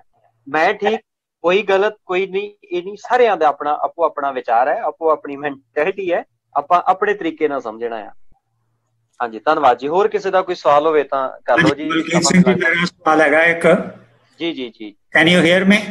Yes sure please. ਹਾਂਜੀ, ਇਹ ਜਿਹੜਾ ਸ਼ਬਦ ਅਸੀਂ ਵਿਚਾਰ ਕਰ ਰਹੇ ਹਾਂ, ਆਵੋ ਸੱਜਣਾ ਜੀ, ਇਹ ਸ਼ਬਦ 764 ਅੰਕ ਤੇ ਹੈ ਜੀ। ਔਰ ਇਹ ਛੰਤ ਹੈ ਘਰ ਤੀਜੇ ਵਿੱਚ ਮਹਾਰਾਜ ਪਹਿਲੇ ਪਾਤਸ਼ਾਹ ਦਾ ਉਚਾਰਿਆ ਹੋਇਆ। ਜੀ तो मेरा क्वेश्चन ਤੁਹਾਨੂੰ ਇਹ ਹੈ ਕਿ ਛੰਤ ਔਰ ਇਹ ਚੌਪਦਾ ਹੈਗਾ, 4 ਪਦ ਹੈ ਇਹਦੇ ਜੀ। ਛੰਤ ਔਰ ਚੌਪਦੇ ਦਾ ਰਿਲੇਸ਼ਨ ਕੀ ਹੈ ਔਰ ਛੰਤਾਂ ਵਿੱਚ ਰਹਾਓ ਕਿਉਂ ਨਹੀਂ ਆਂਦੀ? ਵੇਖੋ ਜੀ, ਜਦੋਂ ਵੀ ਸ਼ਬਦ ਨੂੰ ਲਿਖਿਆ ਜਾਂਦਾ ਹੈ ਨਾ, ਤੇ ਸ਼ਬਦ ਦੀਆਂ ਵੱਖੋ ਵੱਖਰੀਆਂ ਵੰਨਗੀਆਂ ਹੁੰਦੀਆਂ। ਮੈਨੂੰ ਲੱਗਦਾ ਹੈ ਕਿ ਜਿਸ ਦਿਨ ਮਨਦੀਪ ਭੈਣ ਜੀ ਨੇ ਪਹਿਲੇ ਦਿਨ ਆਪਣੀ ਆਡੀਓ ਪਾਈ ਸੀ ਨਾ, ਉਸ ਦਿਨ ਉਹਨਾਂ ਨੇ ਇਸ ਚੀਜ਼ ਨੂੰ ਬਰੀਫਲੀ ਮੈਨੂੰ ਲੱਗਦਾ ਹੈ ਐਕਸਪਲੇਨ ਕੀਤਾ ਸੀਗਾ। ਤੁਸੀਂ ਉਹ ਚੋਂ ਵੀ ਵੇਖ ਸਕਦੇ ਹੋ। ਤੇ ਦੂਸਰੀ ਗੱਲ, ਚੌਪਦੇ ਦਾ ਮਤਲਬ ਹੁੰਦਾ 4 ਪਦਿਆਂ ਵਾਲੇ ਸ਼ਬਦ, ਤੇ ਅਸ਼ਟਪਦੀ ਦਾ ਮਤਲਬ ਹੁੰਦਾ ਆ 8 ਪਦਿਆਂ ਵਾਲੇ ਸ਼ਬਦ, 2 ਪਦੀ ਦਾ ਮਤਲਬ ਹੁੰਦਾ ਆ 2 ਪਦਿਆਂ ਵਾਲੇ ਸ਼ਬਦ। ਛੰਤ ਇੱਕ ਲਿਖਣ ਸ਼ੈਲੀ ਹੈ, ਕਾਵਿ ਸ਼ੈਲੀ ਹੈ, ਤੇ ਉਹਦੇ ਵਿੱਚ ਰਹਾਉ ਵਾਲਾ ਬੰਦ ਜਿੱਦਾਂ ਸ਼ਬਦ ਦੇ ਵਿੱਚ ਆਉਂਦਾ, ਦੁੱਪ ਦੇ ਤਿੱਪੇ ਦੇ ਵਿੱਚ ਆਉਂਦਾ ਆ, ਤੇ ਰਹਾਉ ਜਿੱਦਾਂ ਪੌੜੀ ਹੈ, ਹੁਣ ਪੌੜੀ 'ਚ ਰਹਾਉ ਸ਼ਬਦ ਨਹੀਂ ਆਉਂਦਾ, ਤੇ ਜਦੋਂ ਅਸੀਂ ਪੌੜੀ ਨੂੰ ਸਮਝਣਾ ਆ ਤੇ ਉਹਦੀਆਂ ਅਸੀਂ ਅਖੀਰਲੀਆਂ ਪੰਕਤੀਆਂ ਨੂੰ ਪ੍ਰੋਫੈਸਰ ਸਾਹਿਬ ਸਿੰਘ ਨੇ ਵੀ ਕਈ ਥਾਵਾਂ ਤੇ ਕੋਡ ਕੀਤਾ ਹੈ, ਤੇ ਜਿਹੜੇ ਡਾਕਟਰ ਤਾਰਨ ਸਿੰਘ ਹੋਏ ਨੇ ਉਹਨਾਂ ਨੇ ਵੀ ਕੀਤਾ ਆ, ਤੇ ਇਹ ਤਾਂ ਉਹਨਾਂ ਨੇ ਇਹ ਗੱਲਾਂ ਕੋਡ ਕੀਤੀਆਂ ਨੇ ਆਪੋ ਆਪਣੇ ਰੈਫਰੈਂਸਸ ਦੇ ਵਿੱਚ ਕਿ ਜਦੋਂ ਅਸੀਂ ਪੌੜੀ ਨੂੰ ਵਿਚਾਰਨਾ ਆ ਤੇ ਜੇ ਉਹ ਸਲੋਕਾਂ ਦੇ ਨਾਲ ਹੈ ਤੇ ਉਹਦੇ ਸਲੋਕ ਵਿਚਾਰ ਕੇ ਪੌੜੀ ਦੀ ਅਖੀਰਲੀ ਪੰਕਤੀ ਜਿਹੜੀ ਹੈ ਉਹਨੂੰ ਰਹਾਉ ਦਾ ਸ਼ਬਦ ਬਣਾ ਕੇ ਵਿਚਾਰਿਆ ਜਾਏ। ਏਦਾਂ ਹੀ ਛੰਤ ਜਿਹੜੇ ਨੇ ਕਿ ਛੰਤਾਂ ਦਾ ਜਿਹੜਾ ਉੱਤੋਂ ਨਹੀਂ ਸਮਝ ਲੱਗਦੀ ਤੇ ਅਖੀਰਲੀਆਂ ਪੌੜੀਆਂ ਇਹ ਜਿਹੜਾ ਉਹਦਾ ਅਖੀਰਲਾ ਬੰਦ ਹੁੰਦਾ ਆ ਉਹਦੇ ਵਿੱਚ ਉਹਦਾ ਸਾਰਾ ਨਿਚੋੜ ਆ, ਉਹਦਾ ਸਾਰੀ ਕੋਡ ਹੁੰਦੀ ਹੈ। ਜਦੋਂ ਮੈਂ ਸ਼ਬਦ ਵਿਚਾਰ ਰਿਹਾ ਸੀ ਤੇ ਉਦੋਂ ਇਸੇ ਚੀਜ਼ ਨੂੰ ਹੀ ਮੈਂ 2-3 ਵਾਰ ਦਿੱਤਾ ਸੀਗਾ ਕਿ ਅਖੀਰਲੀ ਪੰਕਤੀ 'ਚ ਗੁਰੂ ਸਾਹਿਬ ਨੇ ਜਿਹੜਾ ਇਸ ਤਰੀਕੇ ਨਾਲ ਦਿੱਤਾ ਹੋਇਆ ਜੀ। ਓਕੇ, ਥੈਂਕ ਯੂ ਜੀ, ਥੈਂਕ ਯੂ। ਹਾਂਜੀ, ਹੋਰ ਕਿਸੇ ਦਾ ਕੋਈ ਸਵਾਲ ਸੁਝਾਅ ਹੋਵੇ ਤਾਂ ਜ਼ਰੂਰ ਜੀ। ਬਾਕੀ ਅਗਲਾ ਸੈਸ਼ਨ ਆਪਣਾ ਲਾਵਾਂ ਦਾ ਹੈਗਾ ਆ ਤੇ ਕੋਸ਼ਿਸ਼ ਕਰਾਂਗੇ ਕਿ ਆਪਾਂ ਉਸ ਲਾਵਾਂ ਦੇ ਸੰਦਰਭ ਨੂੰ ਜ਼ਰੂਰ ਪੜ੍ਹੀਏ। ਕਾਹਨ ਸਿੰਘ ਨਾਭਾ ਦਾ ਜਿਹੜਾ ਵੀਰ ਕੁਲਤਾਰ ਸਿੰਘ ਜੀ ਹੋਰਾਂ ਨੇ ਜ਼ਿਕਰ ਕੀਤਾ ਸੀ, ਤੇ ਮੈਂ ਵੀਰ ਚਰਨਜੀਤ ਹੋਰਾਂ ਨੂੰ ਬੇਨਤੀ ਕਰਾਂਗਾ ਕਿ ਜੇ ਇਹਦੀਆਂ ਫੋਟੋ ਕਾਪੀਜ਼ ਹੋ ਸਕਦੀਆਂ ਹੋਣ ਜਾਂ ਇਹਦਾ ਸਾਰਾ ਸਕਰੀਨਸ਼ਾਟ ਜਿਹੜੇ ਨੇ ਮੈਂ ਵੀਰ ਜੀ ਕੁਲਤਾਰ ਸਿੰਘ ਨੂੰ ਬੇਨਤੀ ਕਰਾਂਗਾ ਕਿ ਸਾਰੇ ਇੱਕ ਗਰੁੱਪ 'ਚ ਜ਼ਰੂਰ ਤੁਸੀਂ ਸ਼ੇਅਰ ਕਰਿਓ ਤਾਂ ਕਿ ਹੋਰਨਾਂ ਤੱਕ ਵੀ ਇਹ ਗੱਲ ਪਹੁੰਚੇ ਤੇ ਸਵਾਲ ਆਣ। ਮੈਂ ਅਕਸਰ ਗੱਲ ਕਰਦਾ ਹੁੰਦਾ ਕਿ ਜਿੱਥੇ ਸਵਾਲ ਨਹੀਂ ਹੈ ਉੱਥੇ ਤਰੱਕੀ ਨਹੀਂ ਹੈ। ਆਇਨਸਟਾਈਨ ਤੇ ਨਿਊਟਨ ਦੋ ਸਾਇੰਟਿਸਟ ਬੜੇ ਮਹਾਨ ਹੋਏ ਨੇ। ਆਇਨਸਟਾਈਨ ਦੀ ਆਪਣੀ ਥਿਉਰੀ ਹੈ ਤੇ ਨਿਊਟਨ ਦੀ ਆਪਣੀ ਥਿਉਰੀ ਹੈ। ਅੱਜ ਅਸੀਂ ਆਇਨਸਟਾਈਨ ਨੂੰ ਵੀ ਪੜ੍ਹਦੇ ਹਾਂ ਤੇ ਨਿਊਟਨ ਨੂੰ ਵੀ ਪੜ੍ਹਦੇ ਹਾਂ, ਤੇ ਨਿਊਟਨ ਸਵਾਲ ਤੇ ਖੜਾ ਸੀ। ਨਿਊਟਨ ਆਪਣੇ ਤਰੀਕੇ ਨਾਲ ਮੰਨਦਾ ਹੈ। ਜਦੋਂ ਨਿਊਟਨ ਤੇ ਆਇਨਸਟਾਈਨ ਦੋਵਾਂ ਨੂੰ ਅਸੀਂ ਇਕੱਠੇ ਰੱਖ ਕੇ ਵਾਜਦੇ ਤੇ ਏਦਾਂ ਲੱਗਦਾ ਹੈ ਕਿ ਆਇਨਸਟਾਈਨ ਕੁਝ ਹੋਰ ਕਹਿਣਾ ਚਾਹੁੰਦਾ ਤੇ ਨਿਊਟਨ ਕੁਝ ਹੋਰ, ਪਰ ਸ੍ਰਿਸ਼ਟੀ ਚੱਲ ਰਹੀ ਹੈ। ਸਵਾਲ ਸਾਡੀ ਜ਼ਿੰਦਗੀ 'ਚ ਹੋਣੇ ਚਾਹੀਦੇ ਹੈ। ਦਇਆ, ਕਪਾਹ ਦਾ, ਸੰਤੋਖ ਦਾ ਸਵਾਲ ਜੇ ਗੁਰੂ ਨਾਨਕ ਨਾ ਕਰਦੇ ਤੇ ਸ਼ਾਇਦ ਅੱਜ ਜਨੇਊ ਵਾਲੀ ਰਸਮ ਅੱਜ ਵੀ ਸਾਨੂੰ ਕੀਤੀ ਜਾਂਦੀ। ਏਦਾਂ ਹੀ ਉਹ 'ਚ ਇੱਕ ਸ਼ਬਦ ਸੀਗਾ ਜਿਹੜਾ ਵੀਰ ਜੀ ਸ਼ੇਅਰ ਕਰ ਰਿਹਾ ਸੀ, ਉਸ ਵਿੱਚ ਮੈਂ ਸਵੇਰੇ ਵੀ ਪੜ੍ਹਿਆ ਸੀ। ਗੁਰੂ ਅਮਰਦਾਸ ਜੀ ਦਾ ਇੱਕ ਸਲੋਕ ਹੈਗਾ ਆ, ਕਾਹਨ ਸਿੰਘ ਨਾਭਾ ਨੇ ਵੀ ਜ਼ਿਕਰ ਕੀਤਾ ਆ ਆਨੰਦ ਕਾਰਜ ਵਾਲੇ ਉਸ ਪੈਰਾਗ੍ਰਾਫ ਦੇ ਵਿੱਚ। ਧਨ ਫਿਰ ਇਹ ਨਾ ਆਖੀਆਂ ਬਹਿਨ ਇਕੱਠੇ ਹੋਏ, ਏਕ ਜੋਤ ਦੋਇ ਮੂਰਤੀ ਧਨ ਫਿਰ ਕਈਆਂ ਸੋਏ। ਇਹ ਆਪਾਂ ਲਾਵਾਂ ਵਾਲੇ ਸੰਦਰਭ 'ਚ ਜ਼ਰੂਰ ਵਿਚਾਰਾਂਗੇ ਕਿ ਗੁਰੂ ਸਾਹਿਬ ਇਹ ਵੀ ਕਹਿੰਦੇ ਆ ਕਿ ਉਸੇ ਕਾਹਨ ਸਿੰਘ ਨਾਭਾ ਨੇ ਜ਼ਿਕਰ ਕੀਤਾ ਹੈ ਕਿ ਜੇ ਇਕੱਠੇ ਬਹਿ ਗਏ ਆ ਨਾ, ਇਹ ਨਾ ਸਮਝਿਓ ਕਿ ਇਹ ਪਤੀ ਪਤਨੀ ਹੈਗੇ ਆ। ਜੇ ਇੰਨੀ ਕੁ ਵਿਆਖਿਆ ਕਰਾਂਗੇ ਤੇ ਉਹ ਸਾਡੇ ਗਲ ਪੈ ਜਾਣਗੇ ਕਿ ਤੁਹਾਨੂੰ ਜ਼ਿਆਦਾ ਪਤਾ, ਅਸੀਂ ਤੇ ਲਾਵਾਂ ਲੈ ਲਈਆਂ, ਹੁਣ ਤੁਸੀਂ ਕਹਿੰਦੇ ਹੋਗੇ ਇਕੱਠੇ ਬਹਿਣ ਨਾਲ ਪਤੀ ਪਤਨੀ ਨਹੀਂ ਆ। ਪਰ ਜਦੋਂ ਅਗਲੀ ਵਿਚਾਰ ਕਰਾਂਗੇ ਨਾ, ਏਕ ਜੋਤ ਦੋਇ ਮੂਰਤੀ ਧਨ ਫਿਰ ਕਈਆਂ ਸੋਏ, ਤੇ ਜਿਸ ਦਿਨ ਏਕ ਮੂਰਤੀ ਹੋ ਜਾਣਗੇ ਉਦਣ ਗੁਰਮੁਖ ਆਪਣੇ ਆਪ ਹੋ ਨਿਭਣਗੇ। ਇਹਨੂੰ ਆਪਾਂ ਉਸ ਦਿਨ ਸਾਰੇ ਇਸ ਸ਼ਬਦ ਨੂੰ ਜ਼ਰੂਰ ਵਿਚਾਰਨ ਦਾ ਯਤਨ ਕਰਾਂਗੇ ਲਾਵਾਂ ਵਾਲੇ ਸੰਦਰਭ 'ਚ। ਹਾਂਜੀ, ਹੋਰ ਕਿਸੇ ਦਾ ਕੋਈ ਸਵਾਲ ਹੈ ਤੇ ਜ਼ਰੂਰ ਪੁੱਛ ਲਓ। ਤੇ ਸਿੱਖ ਦਾ ਮਤਲਬ ਹੀ ਹੈਗਾ, ਮੈਂ ਪਹਿਲੇ ਦਿਨ ਵੀ ਜ਼ਿਕਰ ਕੀਤਾ ਸੀ, ਸਿੱਖ ਦਾ ਮਤਲਬ ਹੈ ਇੱਕ ਦੀਵਾ ਨਹੀਂ ਜਗਾਉਣਾ, ਦੋ ਦੀਵੇ ਜਗਾਣੇ ਆ, ਇੱਕ ਸਾਹਮਣੇ ਵਾਲਾ ਤੇ ਇੱਕ ਆਪਣਾ ਆਪ, ਦੋਵੇਂ ਜਾਣੇ ਆਪਸ ਦੇ ਵਿੱਚ ਵਿਚਾਰ ਕੇ ਸਿੱਖ ਲੈਣ। ਹਾਂਜੀ ਚਰਨਜੀਤ ਅੰਕਲ, ਤੁਸੀਂ ਕੁਝ ਕਹਿਣਾ ਚਾਹ ਰਹੇ? ਤੁਸੀਂ ਆਪਣੇ ਆਪ ਨੂੰ ਅਨਮਿਊਟ ਕਰੋ please, unmute yourself.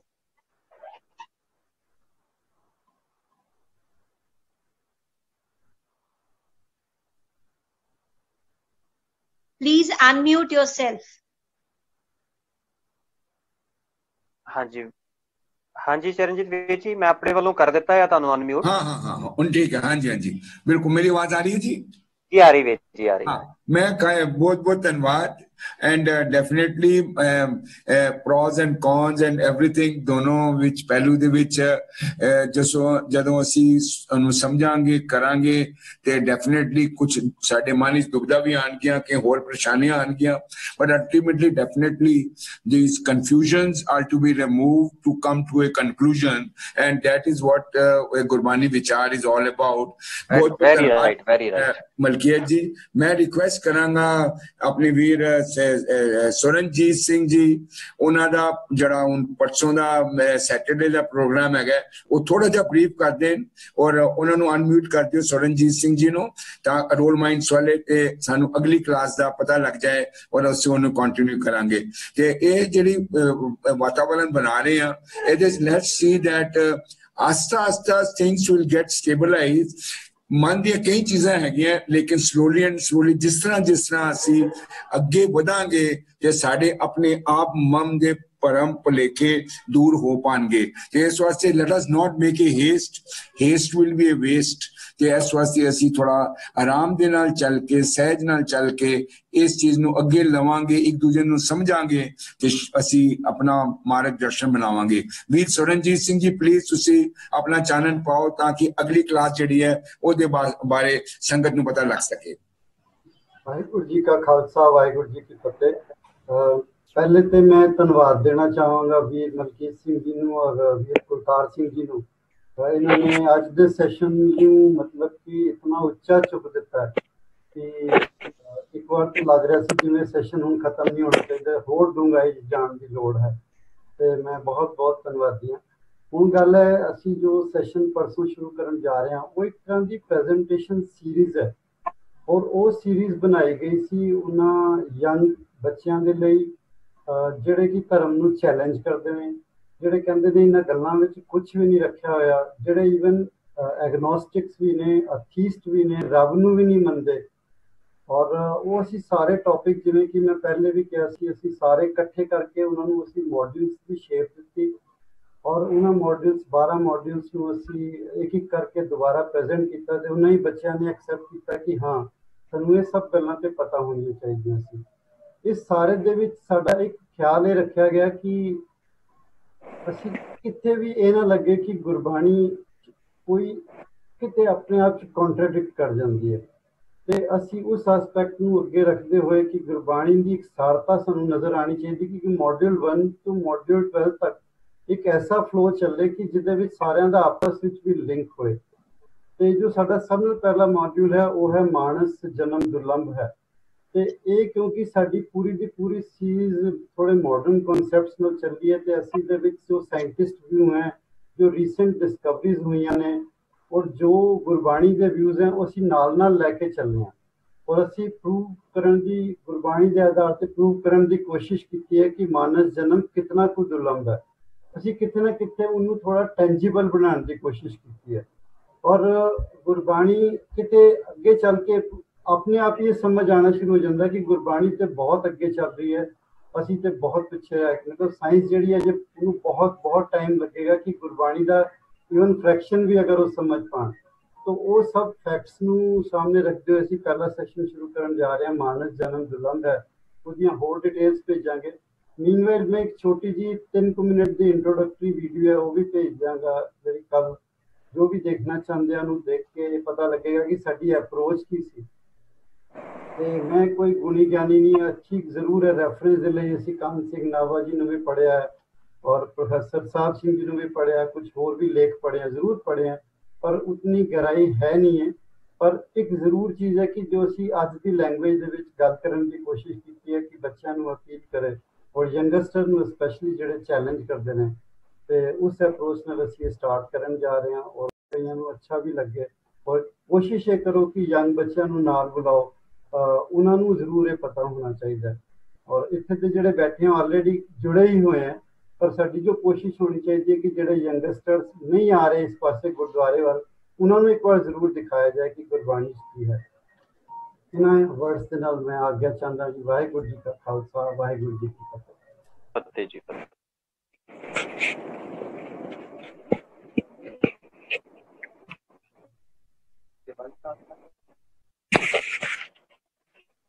We can do.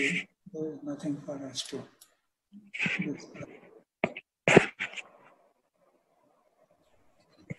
Waheguru ji ਕਾ ਖਾਲਸਾ, ਵਾਹਿਗੁਰੂ ਜੀ ਕੀ ਫਤਿਹ। ਤੇ ਹੁਣ ਸਾਰੇ ਆਪਣਾ ਡਿਨਰ ਕਰੀਏ ਤੇ ਆਨੰਦ ਮਨਾਈਏ ਤੇ ਇਸੇ ਤਰੀਕੇ ਦੇ ਨਾਲ ਚੜ੍ਹਦੀ ਕਲਾ ਦੇ ਵਿੱਚ ਰਹਾਂਗੇ ਔਰ ਚੜ੍ਹਦੀ ਕਲਾ ਹੋਏਗੀ। ਔਰ ਮਤਲਬ ਜੋ ਤੁਸੀਂ ਸਰਵਨਜੀਤ ਜੀ ਅਗਲੀ ਕਲਾਸ ਲੋਗੇ ਉਹਦੇ ਛੋਟਾ ਇੱਕ ਅਲੱਗ ਪਹਿਲੂ ਆਏਗਾ। So it's like understanding the various flavours of Gurbani ਔਰ ਉਹਨਾਂ ਫਲੇਵਰਸ ਦੇ ਵਿੱਚੋਂ ਜਿਹੜਾ ਸੱਚਖੰਡ ਦਾ ਮਾਰਗ ਹੈ ਉਹ ਨਿਕਲੇਗਾ ਤੇ ਦੁਬਿਧਾ ਦੂਰ ਹੋਏਗੀ। ਸਲੋਲੀ ਐਂਡ ਸਲੋਲੀ ਪ੍ਰੋਗਰੈਸਿਵਲੀ ਮੇਰਾ ਖਿਆਲ ਹੈ ਗੁਰੂ ਮਹਾਰਾਜ ਸਾਡੇ ਸਾਰਿਆਂ ਤੇ ਬਖਸ਼ਿਸ਼ ਕਰਨਗੇ, ਮਿਹਰ ਕਰਨਗੇ। ਮਿਹਰ ਦਾ ਸਦਕਾ ਇੱਕ ਮਾਰਗ ਦਰਸ਼ਨ ਮਿਲੇਗਾ ਜਿਹਦੇ ਵਿੱਚ ਦੁਬਿਧਾ ਸਾਡੀ ਦੂਰ ਹੋ ਜਾਏਗੀ ਔਰ ਅਸੀਂ ਇਸ ਮਾਰਗ ਦੇ ਉੱਪਰ ਚੱਲ ਕੇ ਦੇਖੋ। ਮੈਂ ਕਹਿੰਦਾ ਕਿ ਇਹਦੇ ਤੁਸੀਂ ਕਹਿ ਰਹੇ ਹੋ ਬੱਚਿਆਂ ਵਾਸਤੇ, ਸੁਰਨਜੀਤ ਜੀ ਅਸੀਂ ਸਾਰੇ ਬੱਚੇ ਹੈਗੇ ਹਾਂ। 72 ਸਾਲ ਦਾ ਵੀ ਬੱਚਾ ਹੈ ਤੇ 5 ਸਾਲ ਦਾ ਹੀ ਬੱਚਾ ਜਿਹੜਾ ਸਮਝ ਜਾਏ ਉਹ ਵੱਡਾ ਹੋ ਗਿਆ। ਤੇ ਅਸੀਂ ਹਾਲੇ ਤੱਕ ਬੱਚੇ ਹੀ ਹੈਗੇ ਸਾਰੇ।